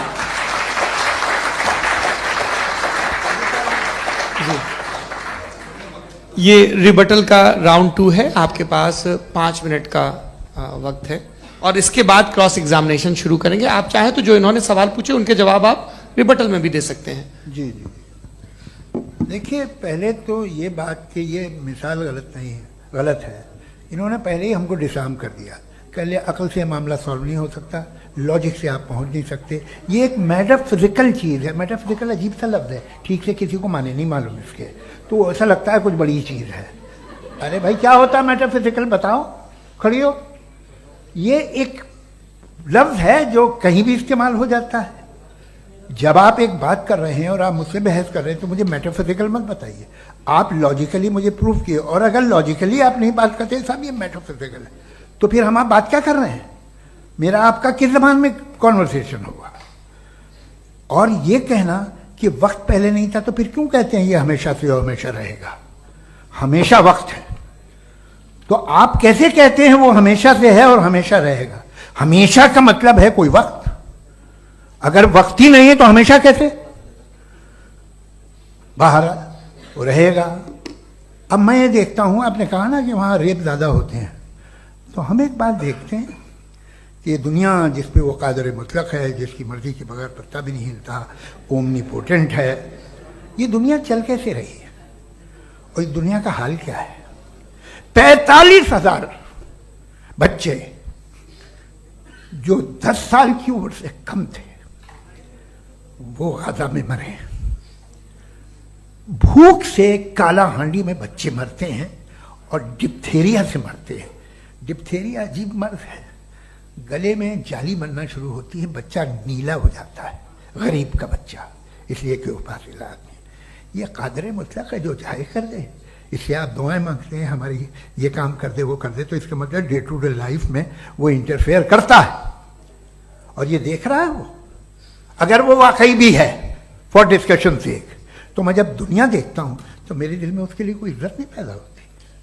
ये क्या कर रहे हो तुम पूरे ऑल पावरफुल हो, ओमनीपोटेंट हो, ओमनी प्रेजेंट हो। तुम तो वहां गाजा में रहे होगे ना, तुम हर जगह हो। तुम देख रहे थे कि बच्चे की कैसे धज्जियां उड़ रही, तुम देख रहे थे और तुम चाहते हो मैं तुम्हारी परस्तिश करूंगा, तुम हो भी। अरे यार, इसके अच्छे तो हमारे चीफ प्राइम मिनिस्टर हैं, कुछ तो ख्याल करते हैं। कमाल है, आप किसकी इबादत कर रहे हैं? अगर वो है भी, ये दुनिया नाइंसाफी से, जुल्म से, जबर से, तशद्दुद से भरी हुई। और आप ये मत कहिएगा कि वो देख रहा है और वो बताएगा एक दिन। अगर वो देख रहा है और इंटरफेयर नहीं करता तो आप दुआ क्यों मांगते? आप कहते हैं मेरा ये काम करा दे, इसके मतलब है वो दखल दे सकता है, वो आपको नौकरी दिलवा सकता है, भले दूसरे आदमी को न मिले, मगर आपका काम कर देगा चूंकि आपने दुआ मांगी है। तो जब वो आपको नौकरी दिला सकता है, लड़की की शादी कर सकता है, बेटे को ग्रीन कार्ड दिलवा सकता है, तो कम से कम ये जो मर रहे हैं बच्चे, इनको रोक दे, कुछ तो करे। मुझे तो दुनिया में, इस दुनिया का कोई मालिक है, इसका ओमनीपोटेंट कोई रूलर है, और ये दुनिया ऐसी चल रही है। मैं तो चाहूंगा कि भाई ना हो, अगर हो तो बड़ी शर्मिंदगी की बात है। शुक्रिया।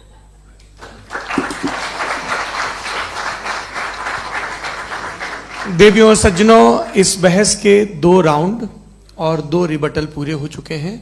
अब सबसे जरूरी और सबसे मुश्किल राउंड शुरू हो रहा है, क्रॉस एग्जामिनेशन का। अब इन विद्वानों की सज्जनता की एक परख भी होगी, और वक्त हमने 16 मिनट का तय किया है। पहला सवाल आप पूछना चाहेंगे? जी बिल्कुल। पहले बोले भी आप माइक ले लीजिएगा हाथ में, ये नीचे से ऑन जी। मैं बोलता हूँ, ये डायस हटा सकते हैं क्या हम थोड़ा क्विकली? डायस पीछे कर दीजिए बस थोड़ा सा, है, ताकि ये जो दाएं बाएं लोग बैठे हैं, इसे हटा ही दीजिए। अब हम वहां तो जाने वाले नहीं। आराम से आराम से दोनों तरफ से हटा दीजिए।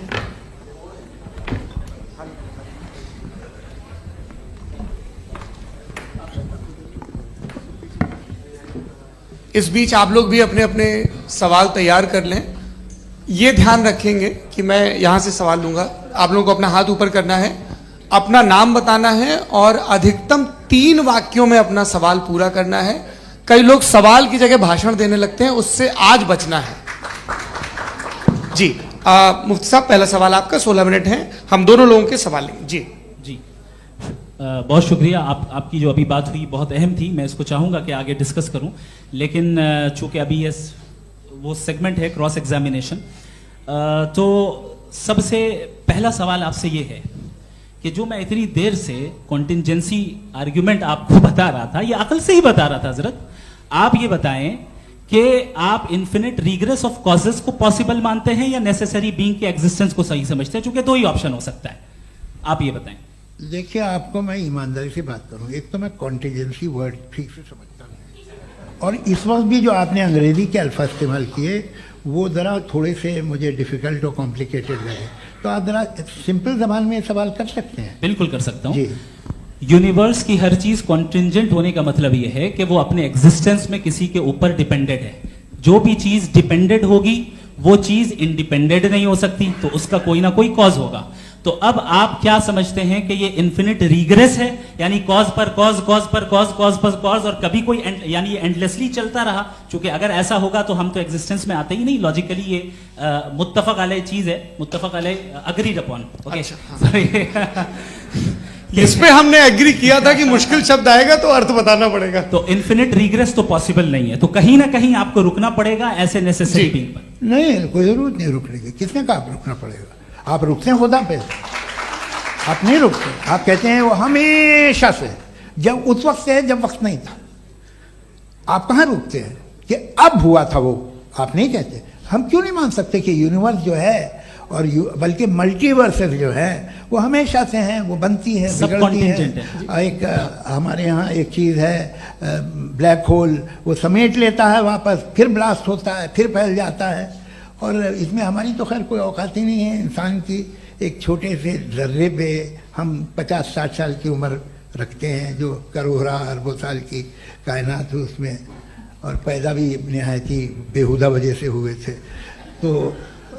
तो इसमें ये सोचना कि इसकी वजूहात और ये क्यों है, ये डिपेंडेंट है, ये हम देख रहे हैं, क्या मालूम। आप सोचिए कि ये जो फैल रही है कायनात, ये कहाँ फैल रही है, ये कहाँ जा रही है, और ये फैल क्यों रही है? अरे बना ली थी तुमने, रुको भैया, काफ़ी है। ये फैल क्यों रही है? ये और कौन सी कायनात जिसे मैं दूरबीन से देखता हूँ तो 2 बिलियन लाइट ईयर पे है, उससे मेरा कोई वास्ता ही नहीं है।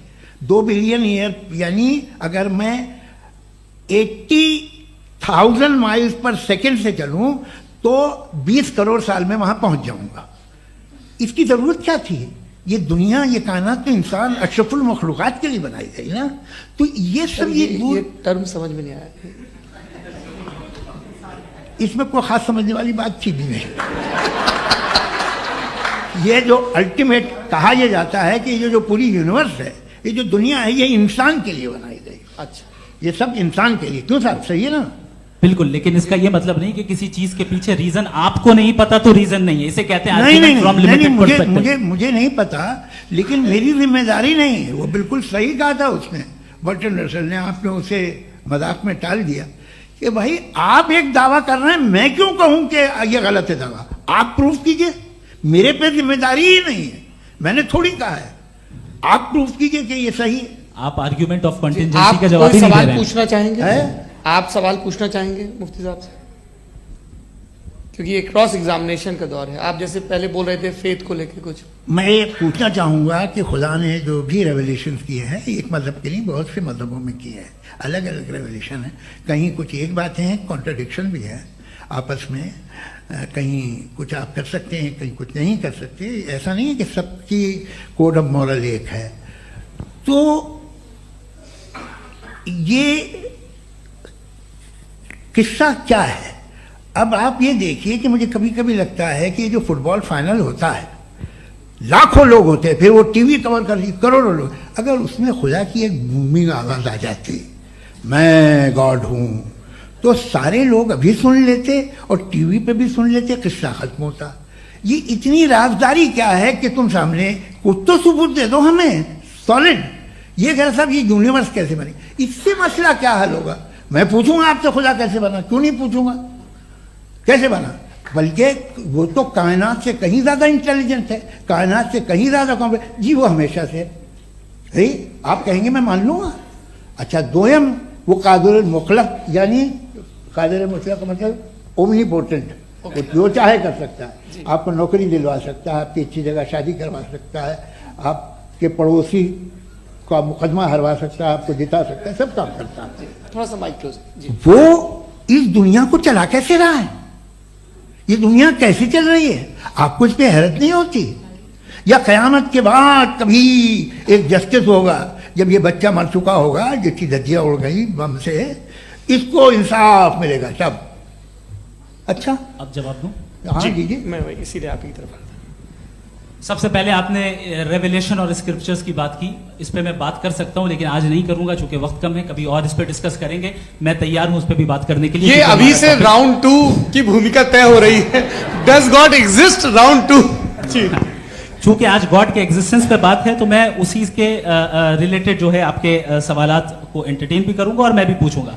आपने कहा कि आपने साबित ही नहीं किया, जबकि आर्ग्यूमेंट ऑफ कॉन्टिजेंसी बुनियादी आर्ग्यूमेंट है। आप मुझे कॉन्टिजेंसी का मतलब बताइए, आपका मतलब क्या? कॉन्टिजेंसी कॉन्टिजेंसी का मतलब यह हुआ कि हर वो वजूद जो किसी भी चीज का पाबंद है, हर वो वजूद या हर वो चीज जो अपने एग्जिस्टेंस में किसी भी चीज के पाबंद है और उससे बाउंड है, उसको उसकी जरूरत है, उस पर डिपेंड करती है, तो जाहिर सी बात है कि उसका कोई ना कोई कॉज होता है। ये तो अक्ल की बात है। ये आप रीजनिंग की बात करते हैं, मैं वही कर रहा हूं। दूसरी चीज, आपने ये बात कही कि इतने बिलियन लाइट ईयर्स दूर है, उसका मेरा क्या लेना देना। फिर मेरे ख्याल से आपको ये नहीं कहना चाहिए I think therefore I am an atheist. आपको सोचना चाहिए, सिर्फ आप एक लिमिटेड दायरे में रहकर नहीं सोचें, बल्कि बाहर निकलकर सोचें। आपने तीसरा सवाल किया, आपने 2-3 सवाल एक साथ। ऐसी बातें ना कीजिए, कुछ को इतराज हो जाएगा आप पे कि आप कुछ भी सोचिए। ये इजाजत आपको है नहीं, मुझे है।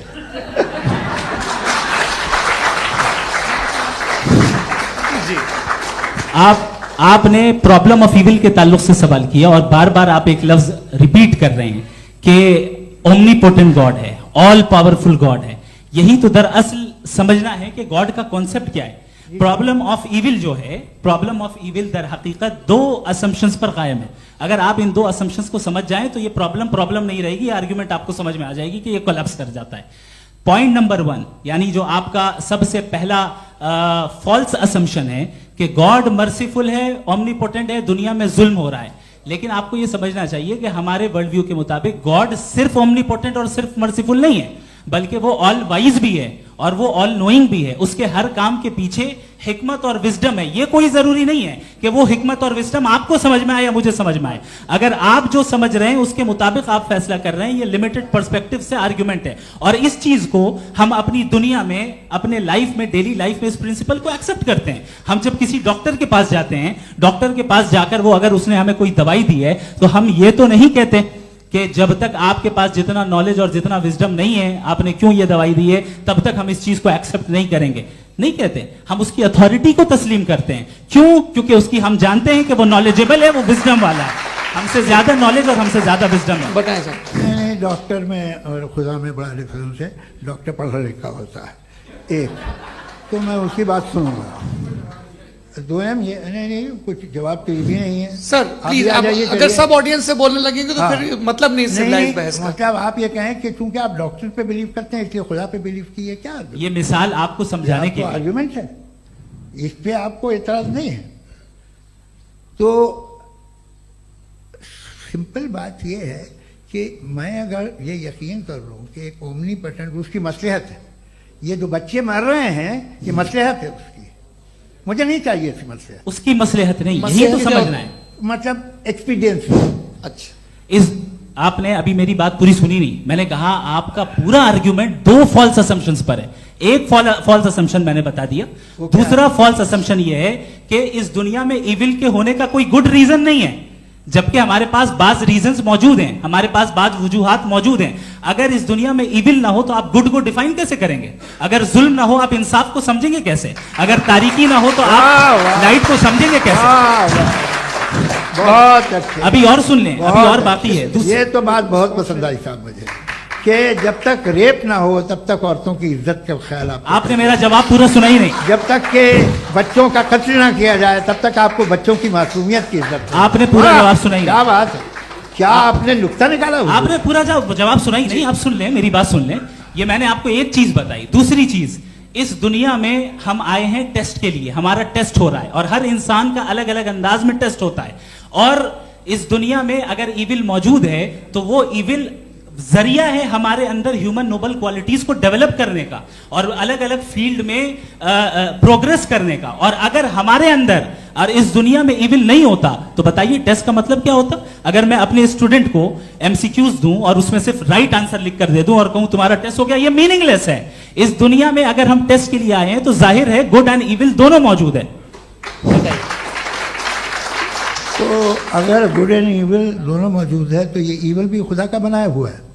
जी हाँ, खुदा का बनाया हुआ है। लेकिन अच्छा, चलो अच्छी बात। जी बिल्कुल, तो बिल्कुल खुदा ने बनाया। अभी तो ये है कि जो मेजॉरिटी है दुनिया में वो इविल है, तो ये खुदा एक्चुअली इविल के साइड पे लग रहा है मुझे। बिल्कुल भी नहीं, मेजॉरिटी में तो वो है। क्या बात कर रहे हैं भाई आप? कोई भी जो मुंसिफ होगा, चाहे आपका अपना घर हो जिसके आप सबसे बड़े हैं, चाहे आपकी ऑर्गेनाइजेशन हो जो आप चलाते हैं, वहां पर आप इविल रखेंगे साबित करने को कि बाकी लोग शरीफ हैं? मेरी बात सुनिए, क्या ये आर्ग्यूमेंट ही गलत है? अगर कि जब तक के कोई इविल नहीं होगा तब तक के शरीफ आदमी शरीफ नहीं लगेगा। अगर एग्जामिनर गलत ऑप्शन दे रहा है तो एग्जामिनर इविल नहीं हो गया, जो गलत ऑप्शन को सेलेक्ट कर रहा है वो फेल होगा। क्रिएटर ने इविल को बनाया है लेकिन वो इविल नहीं है। अच्छा सुनिए मेरी बात, let me complete sir. Creator ने इविल को बनाया है टेस्ट के लिए, वो इविल नहीं है। इविल वो होगा जो उसे इख्तियार करेगा। छुरी को बनाने वाला गलत नहीं होता है, छुरी का गलत इस्तेमाल करने वाला गलत होता है। रेप को कैसे गलत इस्तेमाल करते हैं? रेप इंसान के फ्री विल का नतीजा है। ये रेप कैसे गलत इस्तेमाल होता है? ये अब सुन ले, गलत इस्तेमाल होता है। हाँ मैं बता रहा हूँ, कैसे गलत? मैं बता रहा हूँ कि जो इविल इस दुनिया में मौजूद है उसके कई सारे तरीके हैं। एक तरीका इंसान का अपना फ्री विल है। अब अगर कोई रेपिस्ट रेप कर रहा है तो इसका गॉड का कसूर नहीं है, वो अपने फ्री विल का गलत इस्तेमाल कर रहा है, उसको सजा मिलनी चाहिए। अच्छा, और उसी के लिए जहन्नम बनाई गई है। ये फ्री विल का भी बड़ा चक्कर। आप जब कोई बुरा काम करते हैं या कोई बुराई होती है तो ये कहा जाता है कि ये फ्री विल है।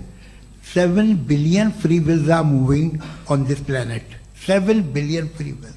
और एक आदमी अपनी फ्री विल से मुझे कत्ल कर दे तो मैं खुदा की मर्जी से मरा हूं कि इसकी फ्री विल की वजह से? मेरी मौत खुदा के हाथ है या इस फ्री विल वाले के हाथ? खुदा ने फ्री विल का निजाम बनाया है और उस निजाम का गलत इस्तेमाल करके कोई आपको मार रहा है, इस्तेमाल करके मेरा कत्ल कर देता है। अब मेरी मौत का जिम्मेदार कौन है? वो इंसान जिम्मेदार है। वो इंसान जी। तो ये कहना कि और उसको सजा मिलेगी। तो अब आप आगे चलिए कि ये तय करना कि अल्लाह ही या खुदा, सॉरी अल्लाह नहीं, खुदा ही जिंदगी देता है, खुदा ही मौत देता है, ये गलत है। बिल्कुल गलत नहीं है। हाँ, नहीं, निजाम उसी ने बनाया फ्री विल का, निजाम मौत और हयात को उसी ने बनाया। You are contradicting yourself. अभी आपने कहा कि एक आदमी ने फ्री विल से आपको मार दिया, इसमें उसे फ्री विल दी गई थी, उसने गलत इस्तेमाल किया। 7 billion free wills are moving on this planet, और आप चाह रहे हैं कि मैं सिर्फ खुदा का ध्यान करूं। ये 7 बिलियन फ्री विल्स को मुझे लुक आफ्टर करना पड़ेगा कि नहीं? ये तो तबाहियां कर रही हैं और तबाहियां ज्यादा हो रही हैं। बिल्कुल। तो अगर आप बताएं अगर खुदा नहीं है फॉर एग्जाम्पल, तो आप इविल को कैसे डिसाइड करेंगे? यानी how can you define evil objectively without God? देखिए, दुनिया में 2 तरह के जानवर हैं, एक जो अकेले रहते हैं जंगल में और एक जो ग्रुप्स में रहते हैं। ग्रुप में जो भी रहेगा, चाहे वो आपका फाउंडेशन हो, चाहे कोई क्लब हो, चाहे कोई पॉलिटिकल पार्टी हो, चाहे कोई यूनिट हो, उसमें आपको इंटरैक्ट करने के रूल बनाने पड़ेंगे। यानी लोग तय करेंगे। लोग तय करेंगे। अगर लोगों ने यह तय किया कि किसी का रेप करना सही है, आप जस्टिफाई करेंगे? नहीं, आपका फाउंडेशन तो ये हो गया ना कि लोग ही विल डिसाइड करेंगे। नहीं, अरे दुनिया में ऐसे ग्रुप्स हैं जो रेप को जायज मानते हैं सर्टेन हालात में। मैं डिटेल में नहीं जानूंगा, आप भी जानते हैं। ये जो आईसिस वाले थे, इन्होंने क्या किया था, तो उन्होंने क्या किया उसका खुदा से कोई ताल्लुक नहीं है सर। मैंने सिंपल सवाल किया कि इविल को आप डिफाइन करते कैसे हैं? आइए वापस आइए जी। आप साथ में तभी रह सकते हैं जब कुछ आप ऐसे उसूल डेवलप करें जिसमें हर एक का बेसिक तहफ़्फ़ुज़, हर एक का बेसिक राइट हो और हर एक को कोई आराम मिले। यही तरीका है किसी भी ऑर्गेनाइजेशन जिसमें एक से ज़्यादा लोग हैं और वो ऐसे चलती है ज़िंदगी। उसमें अगर आप गड़बड़ करेंगे तो तबाही होगी, नुकसान होगा, बर्बादियाँ आएंगी। और अगर उसमें आप घर ले लीजिए ना, एक हस्बैंड है, एक वाइफ है, बच्चे हैं, वालदा भी हैं, 2 बहनें भी हैं, एक भाई भी है। अब इसमें कोई निज़ाम आपको चाहिए साथ में रहने का, और एक दूसरे पे भरोसा रहे, एक दूसरे के बहीख्वाह हों, एक दूसरे की मदद करें, ऐसी जिंदगी। सर आपकी बात आ गई। आप ये कह रहे हैं कि लोग डिसाइड करेंगे क्या सही है क्या गलत है, यही है? मेजॉरिटी डिसाइड करेगी क्या सही है क्या गलत है? अरे भाई बिल्कुल। मेजॉरिटी अगर ये कहे कि नाजी जर्मनी के साथ जिस तरह मेजॉरिटी थी कि जेनोसाइड करना सही, आप जस्टिफाई करेंगे? उस वक्त आपका ये सवाल सिर्फ उसके बाद क्लोजिंग। हाँ, उस वक्त प्लेनेट पे जो लोग थे, उनमें कितने लोग हिटलर को सही समझते? अच्छा, प्लेनेट की मेजॉरिटी तय करेगी, सोसाइटी की नहीं। प्लेनेट की मेजॉरिटी गॉड के एग्जिस्टेंस को सही मानती है, आप क्यों नहीं मानते?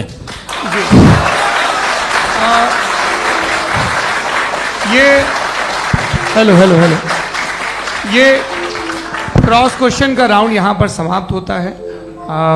और ये बड़ा अच्छा है कि इस तरह से फ्रेगमेंट कर दिया गया है ताकि जो मरकरी ऊपर जा रहा है नीचे जवाब दे दूं। जी। प्लेनेट की ज्यादातर मेजॉरिटी कुछ दूसरे मजहबों के खुदा को मानती है।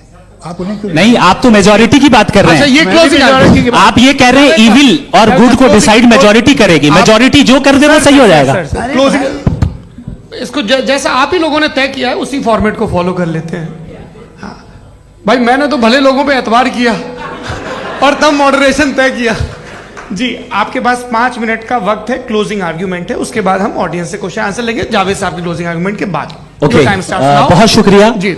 हमारा जो टॉपिक है डज गॉड एग्जिस्ट, मैं इस पे इतने एकेडमिक तैयारी करके आया था, मुझे था कि मैंने सोचा था कि कई सारे मैं आर्ग्यूमेंट्स दूंगा, लेकिन वक्त की भी किल्लत और जावेद साहब बार बार इधर उधर चले जा रहे थे तो उसको भी थोड़ा एंटरटेन करना पड़ गया। डज गॉड एग्जिस्ट पे मैं एक ही आर्ग्यूमेंट दे पाया। आर्ग्यूमेंट्स बहुत हैं और डेफिनेटिव आर्ग्यूमेंट्स हैं, और मेरे आर्ग्यूमेंट को किसी एक राउंड में भी इन्होंने एंटरटेन नहीं किया और रेफ्यूट नहीं किया। एक राउंड में भी नहीं, एक राउंड में भी नहीं। और ना ही अभी आपका क्लोजिंग आर्ग्यूमेंट आएगा, नहीं वो बता देना। Argument of contingency sir. अरे मैं आपसे कई बार कह चुका हूं कंटीजेंसी का मतलब अब मैं कैसे समझाऊं आपको? आपस में हाँ, आप और कितने आसानी से समझाऊं मैं, मुझे तो नहीं समझ में आ रहा है। आप अपनी आर्ग्यूमेंट ऑफ कंटीजेंसी उर्दू में बोल सकते हैं। हाँ, आप अपनी बात पूरी कर लें जी, आखिरी 4 मिनट। दूसरी चीज, just a minute please ma'am, can I talk? दूसरी चीज ये है कि आपने एक तो इसका जवाब नहीं दिया, दूसरा आपने गॉड के ना होने पर कोई डेफिनेटिव आर्ग्यूमेंट नहीं दिया, सिर्फ मजहब पे बात कर रहे हैं आप। मजहब तो आज हमारा टॉपिक ही नहीं था, आज तो हमारा टॉपिक हो, आप मजहब से ले लेकर आईएस तक चले गए। भाई हमारा क्या ताल्लुक है उससे? We condemn them. और उसका गॉड से क्या ताल्लुक है? अगर कोई गलत काम कर रहा है, किसी ने किसी को कत्ल किया, किसी ने किसी का रेप किया, उसको सजा मिलनी चाहिए। और आपके पास कोई भी rational strong foundation of morality नहीं है।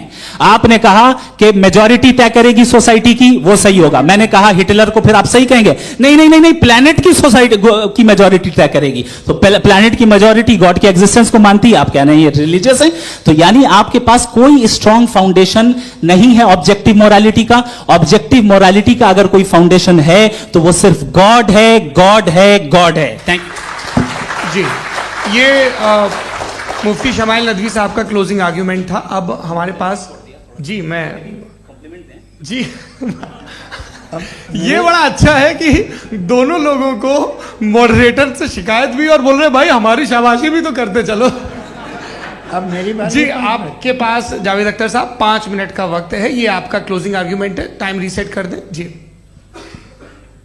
देखिए, बहुत सारी बातें हैं। गॉड का डेफिनेशन दुनिया के किसी भी रिलीजन में है कि वो ओमनीपोटेंट है, ओमनीप्रेजेंट है, he is just, he is kind, he loves you and so on. मैं जब दुनिया देखता हूँ तो मुझे कोई ऐसा सुप्रीम पावर यहाँ दिखाई नहीं देती है जो इंसान की बहबूदी के लिए कुछ कर रही हो, कमज़ोर को बचा रही हो, मदद कर रही हो, जालिम को पीछे हटा रही हो। मैं नहीं देखा, तारीख में नहीं। एक तो अगर है और ये देख रहा है तमाशा, तो उसका होना न होना बराबर है। दोयम ये कि ये जो है, जब आप ये कहते हैं कि कायनात जिसकी कंटिजेंसी है, मैं देखिए वो लफ्ज़ इस्तेमाल किया मैं, तो ये कैसे हो सकती है भाई? और फौरन आप सरेंडर कर देते हैं कि जाहिर है कि इसका बनाने वाला तो इससे 10,000 गुना था कॉम्प्लिकेटेड होगा। उस पर आपके होने पे कोई इतराज़ नहीं है। उसे वो टाइमलेस है, वो पहले से था, टाइम तो बहुत बाद में आया। ये सब आप मानने को तैयार है जिसका आपके पास कोई सबूत नहीं, आपके पास कोई रीज़न नहीं है। आपकी तारीख क्या है मजहबों की? बिलीफ की, जो खुदाओं का बिलीफ है, ये कॉन्स्टेंटली गलत साबित होता रहा है। मतलब आप कहें कि अरिस्टोटल के ज़माने में तो सब जाहिल थे, वो भी इतने ही यकीन से खुदा पे यकीन रखते थे, जो अब नहीं रहा। ये भी नहीं रहेगा, आप लिख लीजिए। और इसके आसार आपको दुनिया में दिखाई देना शुरू हो चुके हैं। ये बहस क्या आज से 100 साल पहले इस तरह हो सकती थी? यहाँ तक तो आपको हम ले आए हैं। तो सर अरे इनको मदद की जरूरत नहीं भाई, ये सेल्फ सफिशिएंट आदमी है, आप क्यों इनकी मदद कर रहे हैं? Sir please. तो ये जो है तमाम बातें अपनी जगह हैं। ये एक पैकेज है। आप अकेले, कोई आदमी ऐसा नहीं जो सिर्फ गॉड को मानता हो, उसके साथ बहुत पैराफर्नेलिया आता है, अलग अलग पैराफर्नेलिया आते हैं। They are only, they have always created chaos in the society. मैं तो आपको सीधा ऑफर देता हूँ कि दुनिया में 10 इम्पॉर्टेंट बिलीव्स है। आप 1 मानते हैं, 9 नहीं मानते, 9 में आप एथियस्ट हैं, 9 को आप बिल्कुल रीजनेबली मेरी तरह देखते हैं। तो 90 मजहबी आदमी भी 90% एथियस्ट है। वो दूसरे खुदा नहीं मानता, एक खुदा मानता है, अपना वाला, बाकियों को कहता है गलत है। अगर आप मानना ही बंद कर दे तो आपका 10% चांस है कि आप सही हैं और 90% चांस है कि आप गलत हैं। मेरा मशवरा है, आप मानना छोड़ दिए तो 50% चांस होगा कि आप सही हैं और 50% चांस होगा, 40% आप गेन करेंगे बाय बिकमिंग एथियस्ट।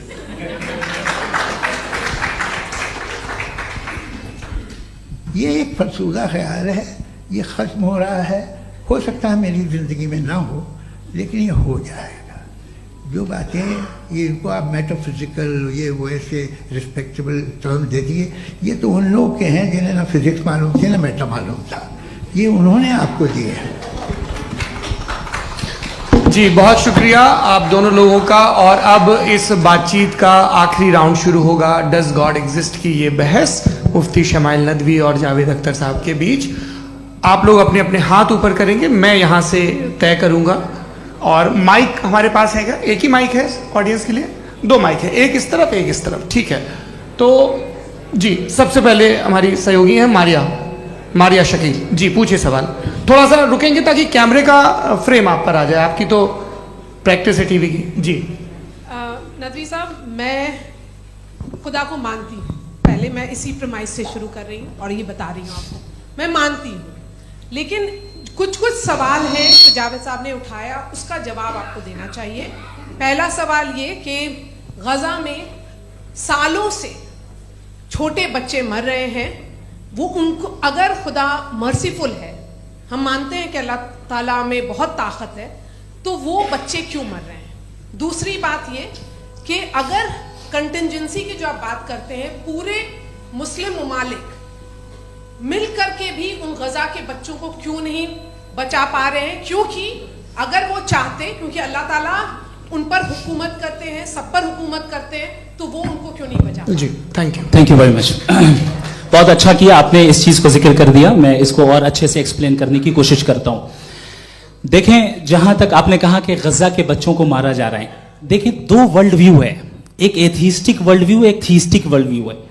बच्चे मर रहे हैं दोनों वर्ल्ड व्यू में, लेकिन हमारा वर्ल्ड व्यू कह रहा है कि रिकॉम्पेंस है, ये कह रहे हैं कि उनका मरना बेकार जाने वाला है, कोई उसका रिकॉम्पेंस नहीं है, चूंकि इनके यहां आखिरत और अल्लाह का कोई तसव्वुर या गॉड का कोई तसव्वुर नहीं है।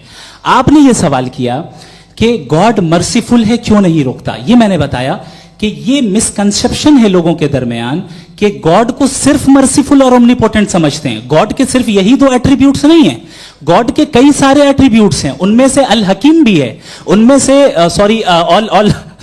ऑल वाइज भी है, ऑल नोइंग भी है।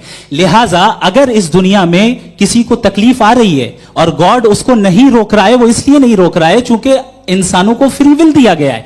ठीक इसी तरीके से अगर एक डॉक्टर किसी छोटे बच्चे को इंजेक्शन लगा रहा है, उसे तकलीफ पहुंच रही है, उसके लिमिटेड पर्सपेक्टिव के एतबार से यह गलत हो रहा है और डॉक्टर बुरा है, लेकिन जब आप ब्रॉडर पिक्चर को देखेंगी, आपके और हमारे पास सिर्फ एक पिक्सल है, हमें इतना नजर आ रहा है कि गजा में कत्ल हो रहा है, लेकिन इसके पीछे कितना रिकॉम्पेंस उनको मिलने वाला है, पूरा पिक्चर गॉड के पास है। तो एक पिक्सल से आप पूरे पिक्चर को कभी भी जज नहीं कर सकती। आप इसमें कुछ जोड़ना चाहेंगे? आपको कुछ बोलना है इसमें?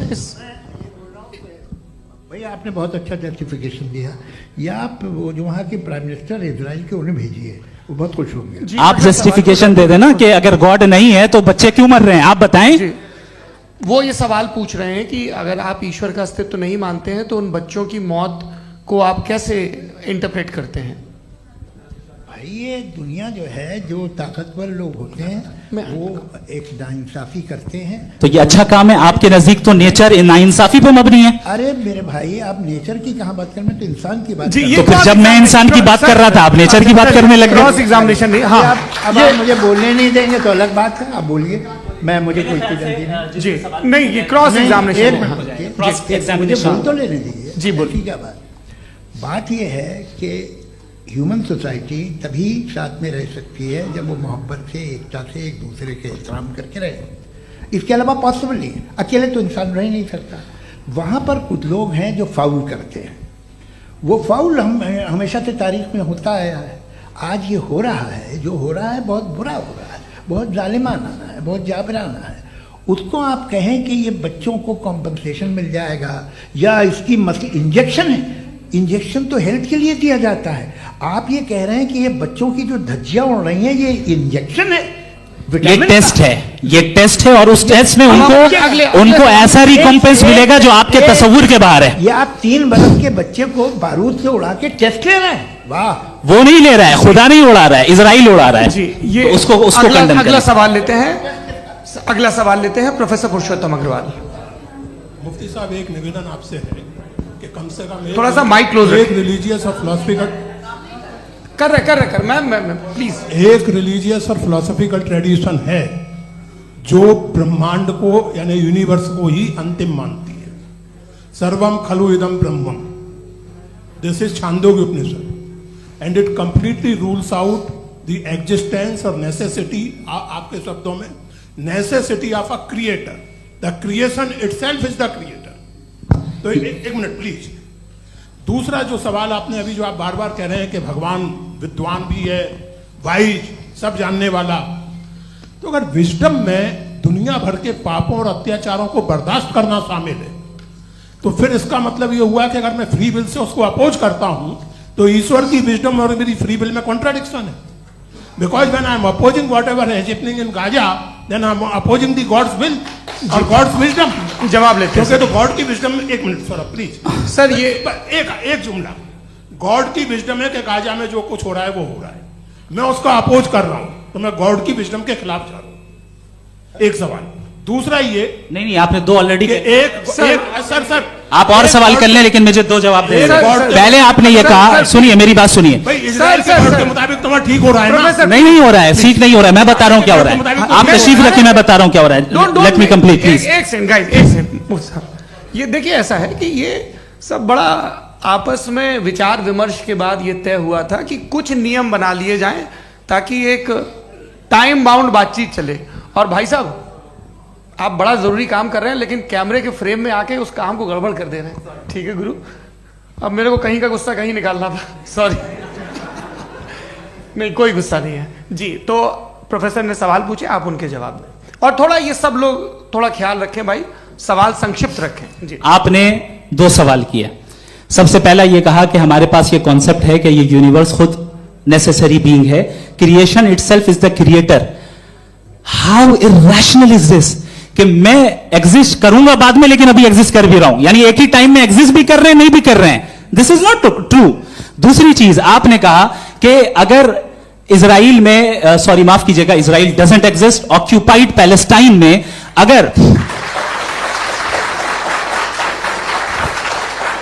अगर ऑक्यूपाइड पैलेस्टाइन में बच्चों को मारा जा रहा है फ्री विल की वजह से और गॉड नहीं रोक रहा, ये कॉन्ट्रडिक्शन है। ये बताइए कि एक एग्जाम में एक बच्चा गलत आंसर लिख रहा है, सुनिए, एग्जामिनर चाहे तो रोक सकता है, क्यों नहीं रोक रहा है? ये कॉन्ट्रडिक्शन है, ये कॉन्ट्रडिक्शन नहीं है। माइक नहीं सर, ये आपस में जी, ये क्या आपका सवाल? माइक दीजिए। फ्री विल दिया गया है टेस्ट के लिए, अकाउंटेबिलिटी के लिए। अगर फ्री विल नहीं होता तो आप कहते हैं हमें रोबोट बना दिया गया। नॉट मिसरिप्रेजेंट माय पोजीशन, आपकी जो भी पोजीशन, मैं अपनी फ्री विल के नाते, अपने ह्यूमन विजडम के नाते गाजा में हो रही अत्याचार का विरोध करता हूं। बिल्कुल करना चाहिए। के हिसाब से मैं गॉड की विजडम का विरोध कर रहा हूं? बिल्कुल नहीं, जो हो रहा है गॉड, बिल्कुल भी नहीं, बिल्कुल भी नहीं। उसका वहां पर गाजा में कत्ल होना ये इंसानों के गलत इस्तेमाल का नतीजा है, फ्री विल के इस्तेमाल का नतीजा है। गॉड इसका हुक्म नहीं देता, उससे रोकता है। यही तो मसला है ना, आपके लिए कॉन्सेप्ट क्लियर है? नहीं भाई, आपने तो बताया था इंजेक्शन लगाने से बच्चे को तकलीफ होती है, ये इंजेक्शन लगा। सर आप ऐसे रेटोरिक स्टेटमेंट दे तब तो कोई मसला नहीं समझते रहेंगे। This is a rhetoric statement, this is not a logical argument sir. I am sorry, I am sorry. आखिरी 30 मिनट बड़े मुश्किल होने वाले हैं जी। मुफ्ती साहब आगे बैठे हैं, इनको माइक दीजिए। हाँ तरुण, माइक आप अपने पास रखिए, आपको कैमरे का फ्रेम पता है जी।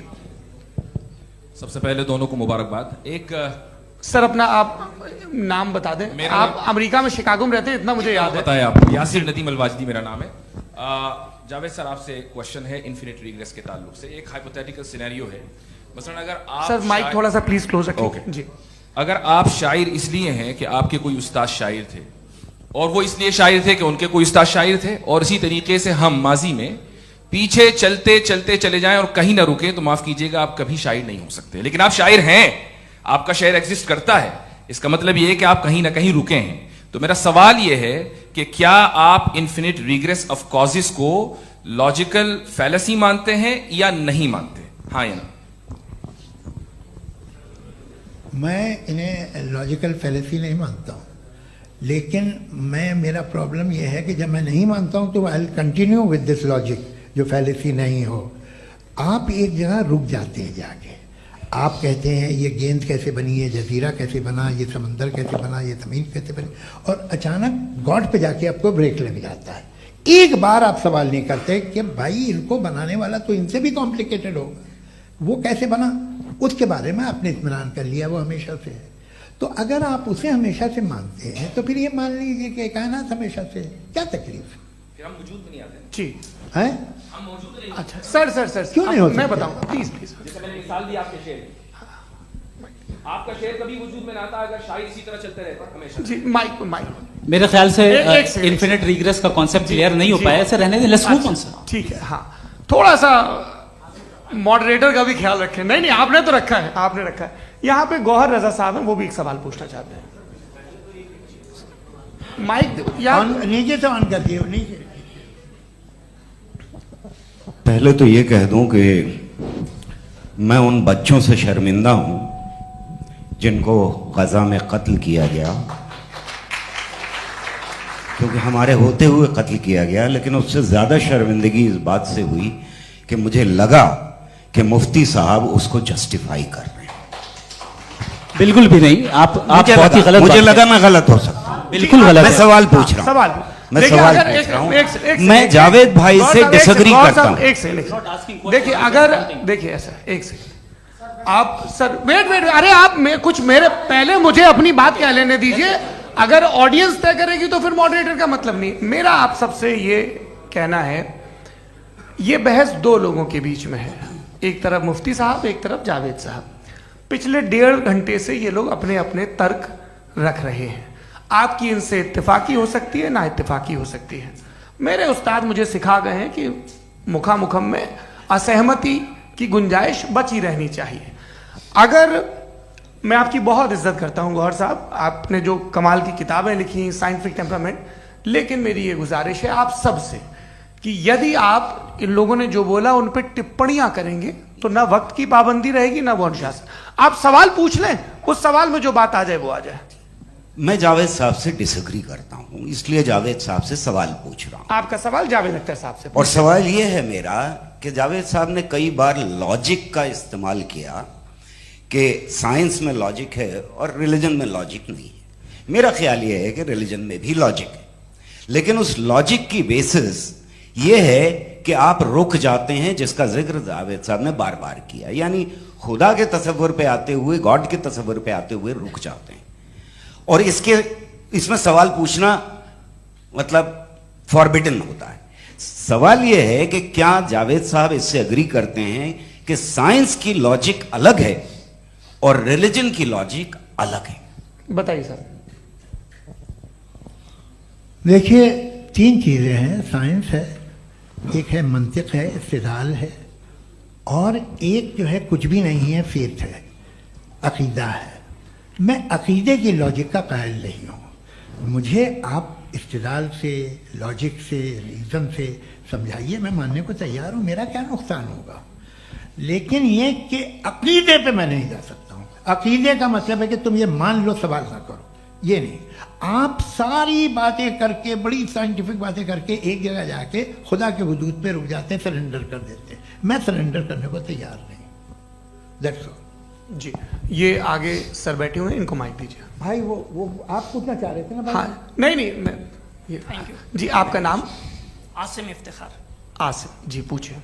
सर, जावेद सर से सवाल है कि आपने अपने क्लोजिंग माइक थोड़ा करीब रखिए। अपने क्लोजिंग स्टेटमेंट में बात कही थी कि मज़हब का जो फ्यूचर है वो ज़्यादा दिन नहीं जाने वाला है। लेकिन मैं देख पा रहा हूँ कि जो ऑक्सफोर्ड यूनिवर्सिटी की एक स्टडी है 2011 में हुई है, जिसके 50 एकेडमिशियंस ने इसको अंजाम दिया था, उसमें वो ये कहते हैं कि जो फेथ इन गॉड है वो इनबिल्ट है ह्यूमन नेचर के अंदर, जिसको हम कहते हैं फितरत के अंदर शामिल है वो।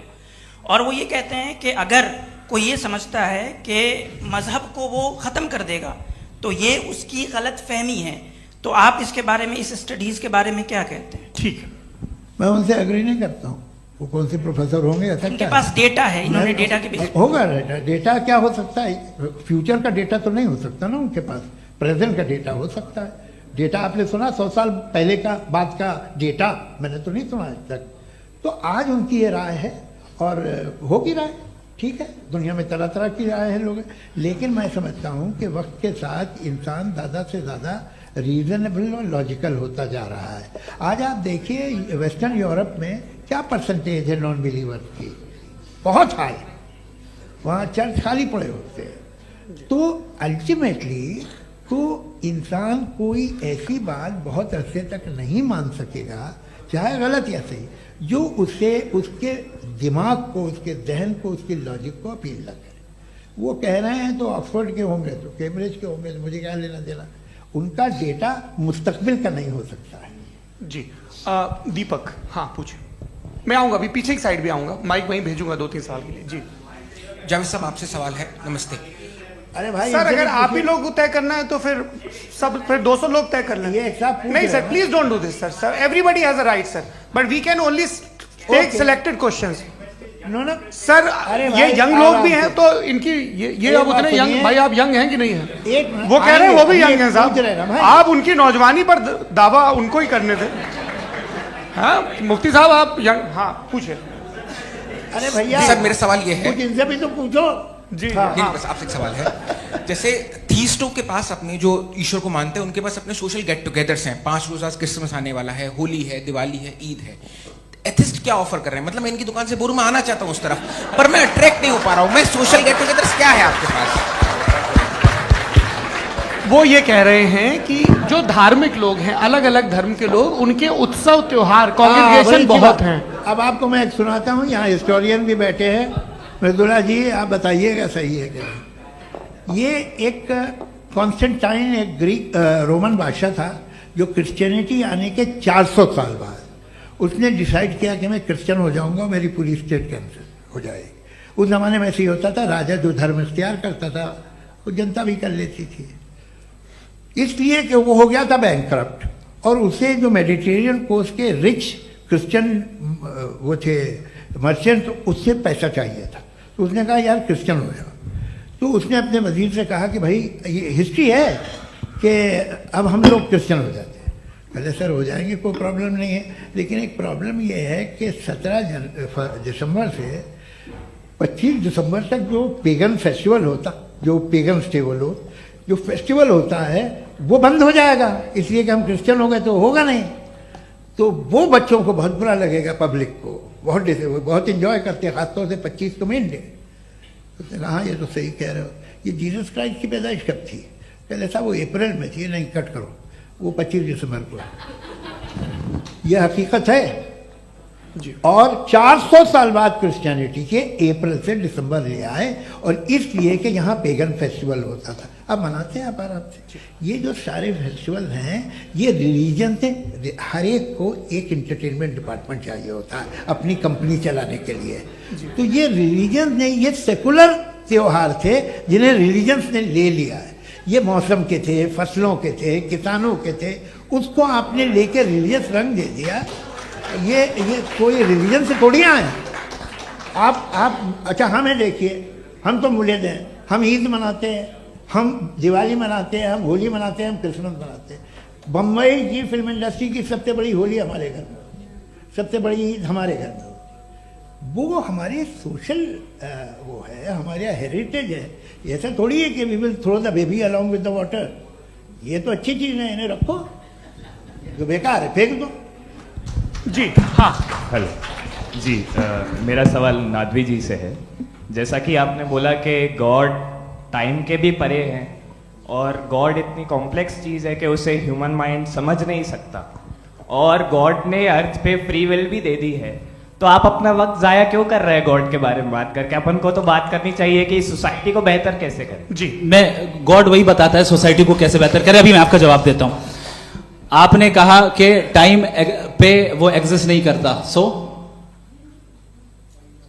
मेरा सवाल ये है कि जैसा आपने बोला कि गॉड बहुत ही कॉम्प्लेक्स चीज है। मैंने कहा ही नहीं कि कॉम्प्लेक्स है, तो आपके अल्फाज है। कॉम्प्लेक्स का लफ्ज गॉड के लिए सुइटेबल नहीं है। क्यों? क्योंकि कॉम्प्लेक्स वो चीजें होती हैं जो ऑब्जेक्ट हो। God is not an object जिसको आप इंस्ट्रूमेंट के जरिए लेबोरेटरी में जाके टेस्ट करें, oh it's very complex. No, वो कोई कार का इंजन नहीं है। वो फिलोसॉफिकली नेसेसरी बीइंग ऐसी बीइंग है जो सिंपल बीइंग है। हाँ, आप उसको मुकम्मल तौर पे उसकी तमाम हिकमतों को जान ले और हर चीज को जान ले, ये पॉसिबल नहीं है, क्योंकि वो ऑल वाइज है, आप ऑल वाइज नहीं है, और वो खुदा है, वो आपको सारी चीजें बता दे, ये जरूरी नहीं। मेरा सवाल ये नहीं था। मेरा सवाल ये था कि जब गॉड इतना परे है इस दुनिया से कि उसने अर्थ पे फ्री विल भी दी है, हम सब ह्यूमंस की फ्री विल है, और जो सोसाइटी में हो रहा है वो अपन लोग डिसाइड करेंगे, तो अपन लोग डिसाइड नहीं करेंगे ना, अपन लोग डिसाइड नहीं करेंगे।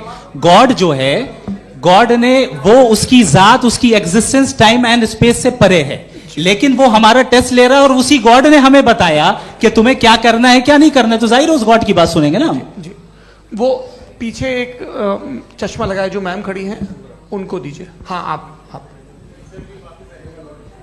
जी जी बिल्कुल आएंगे। देखिए मैं कोशिश कर रहा हूँ सब तरफ जाने की। हाँ उनको दीजिए माइक जी। हेलो सर, मैं ओमनी प्रेजेंट नहीं हूँ, टाइम पाबंद हूँ और जहां तक कोशिश कर सकता हूँ करूंगा जी। अपना नाम बताइए। मेरा नाम उर्सुला है, मैं दिल्ली यूनिवर्सिटी की एक स्टूडेंट हूँ और मैं स्टूडेंट फेडरेशन ऑफ इंडिया से हूँ।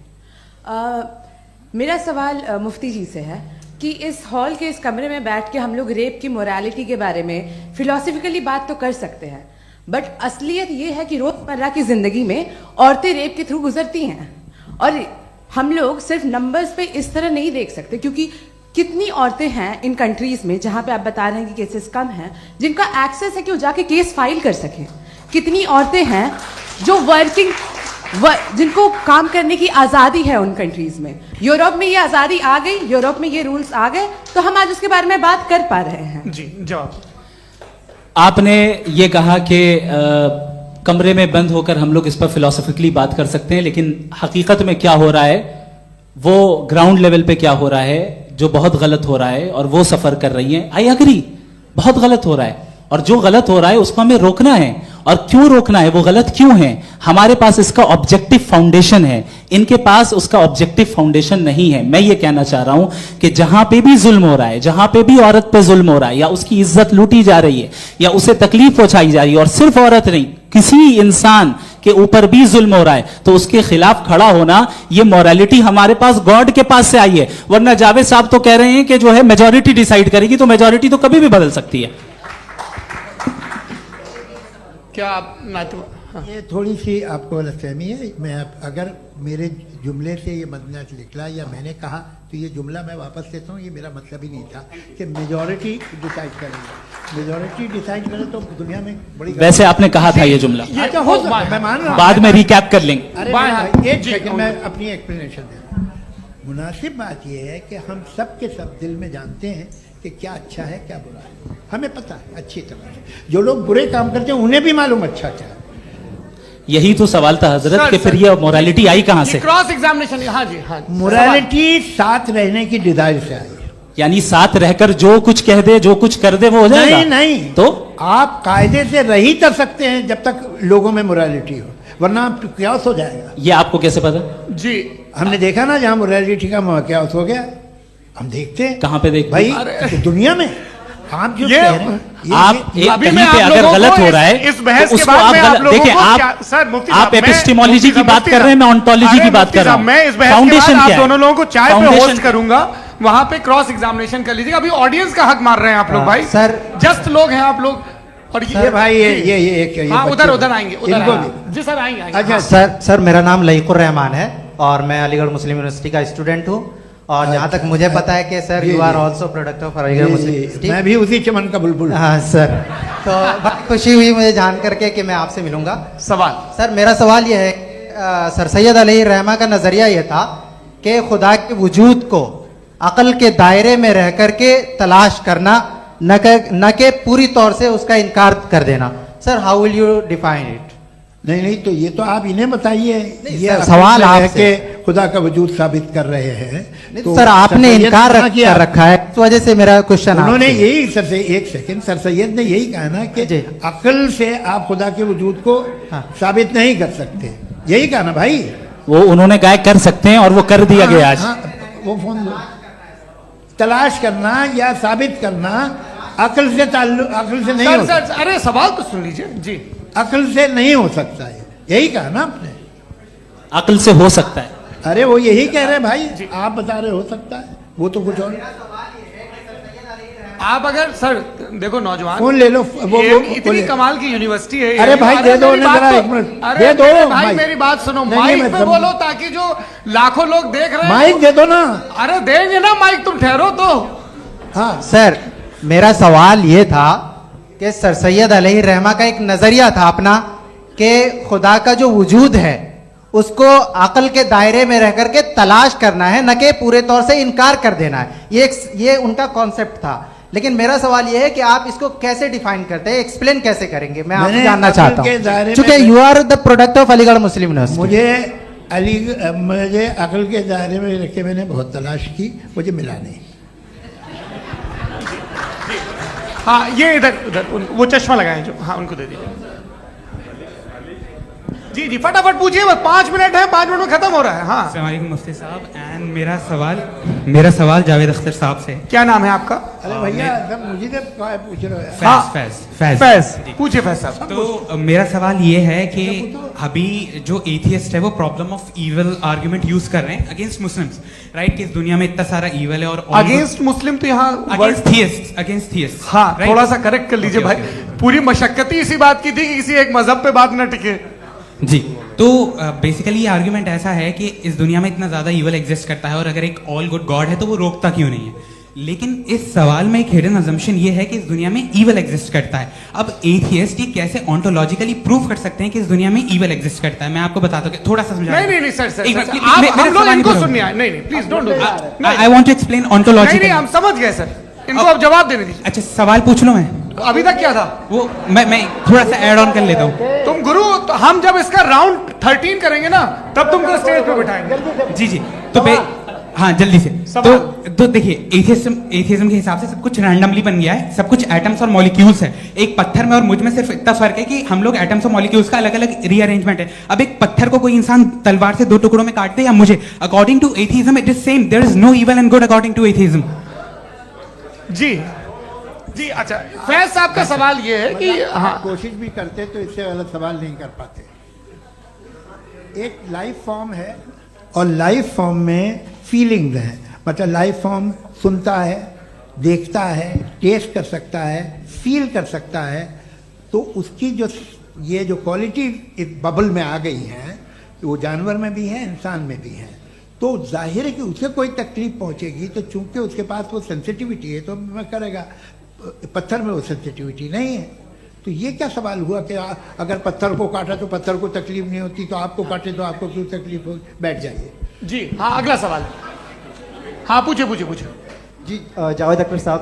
अरे भैया सब आप लोग मुफ्ती साहब को छोड़ रहे हैं तो मेरे ही पीछे पड़े हैं क्या? फिर चलो बोलो भाई। You asked how God can exist when children die in Gaza. Huh? You asked how God can exist when children die in Gaza, and you also mentioned the rise of atheism in Europe. But the same events also are leading many atheists and non-believers to turn towards faith. How do you interpret this contradiction, where suffering pushes some away from God, yet brings others closer to belief? आपको एक बात बताऊं, दुनिया perfect तो कहीं भी नहीं है, हर जगह कुछ खामियां हैं। बेटा एक मिनट, आप ही को कहेंगे देखो वो तो कुछ खामियां, कमजोरियां, खराबियां सब जगह है। लेकिन अगर देखोगे ईमानदारी से कि दुनिया सबसे ज़्यादा महज़ब कहाँ है, एक आम शहरी को कहाँ हुकूक हासिल हैं, वो बोल सकता है, अपनी मर्ज़ी से काम कर सकता है, अपनी मर्ज़ी से राय दे सकता है, हुकूमत के ख़िलाफ़ बोल सकता है, बरसरे इक़्तिदार लोगों के बारे में बोल सकता है, सरमायादारों के ख़िलाफ़ बोल सकता है। तो आपको ये स्कैंडिनेवियन कंट्रीज़ में मिलेगा, वेस्टर्न यूरोप में मिलेगा। मैं नहीं कह रहा वो परफेक्ट है, बिल्कुल नहीं, वहाँ बहुत ख़राबियाँ भी हैं, परफेक्ट तो कोई। लेकिन जिन जिन मुल्कों में, लैटिन अमेरिका देखो, गल्फ देखो, वहाँ पर आपको ये ज़रूर है कि रेप नहीं होते होंगे। रेप की ज़रूरत क्या है भाई? उसको तो ख़रीद लो, घर में रखो, सड़क पर रेप करने की क्या ज़रूरत है? मगर सुनिए, मगर हकीकत ये है कि वहाँ शख्सी आज़ादी राय देने की, बोलने की नहीं है। जी ये एक आखिरी सवाल मुफ्ती साहब से। हाँ मैम, इनको माइक दीजिए। शुक्रिया। मेरा नाम मनीषा है, मैं हरियाणा से आई हूँ। मैं मुफ्ती साहब से एक बात पूछना चाहती हूँ। आप बार बार जावेद साहब को कॉन्ट्राडिक्ट तो कर रहे हैं कि आपने ये कहा, लेकिन आप भी अजम्पशंस के बेसिस पे बात कर रहे हैं। आपने खुदा के होने का कौन सा प्रूफ पेश किया है, खुदा की एग्जिस्टेंस का? अब इस सवाल को अलग रहने दीजिए, कौन एथीस्ट है कौन नहीं है। और दूसरी बात जो आपने एक छोटी सी कही थी कि ये फ्री विल का इस्तेमाल करता है इंसान अपनी, लेकिन इस फ्री विल का इस्तेमाल में मतलब खुदा ने ये दे दी सबको ये इजाजत कि वो कितना घिनौनापन और कितने ज्यादा खराब से खराब तरीके इस्तेमाल कर सकते हैं। जवाब सुनते जी। आप फ्री विल को मानती है ना, या अब कहती है कि फ्री विल नहीं है ना? मानती है ना?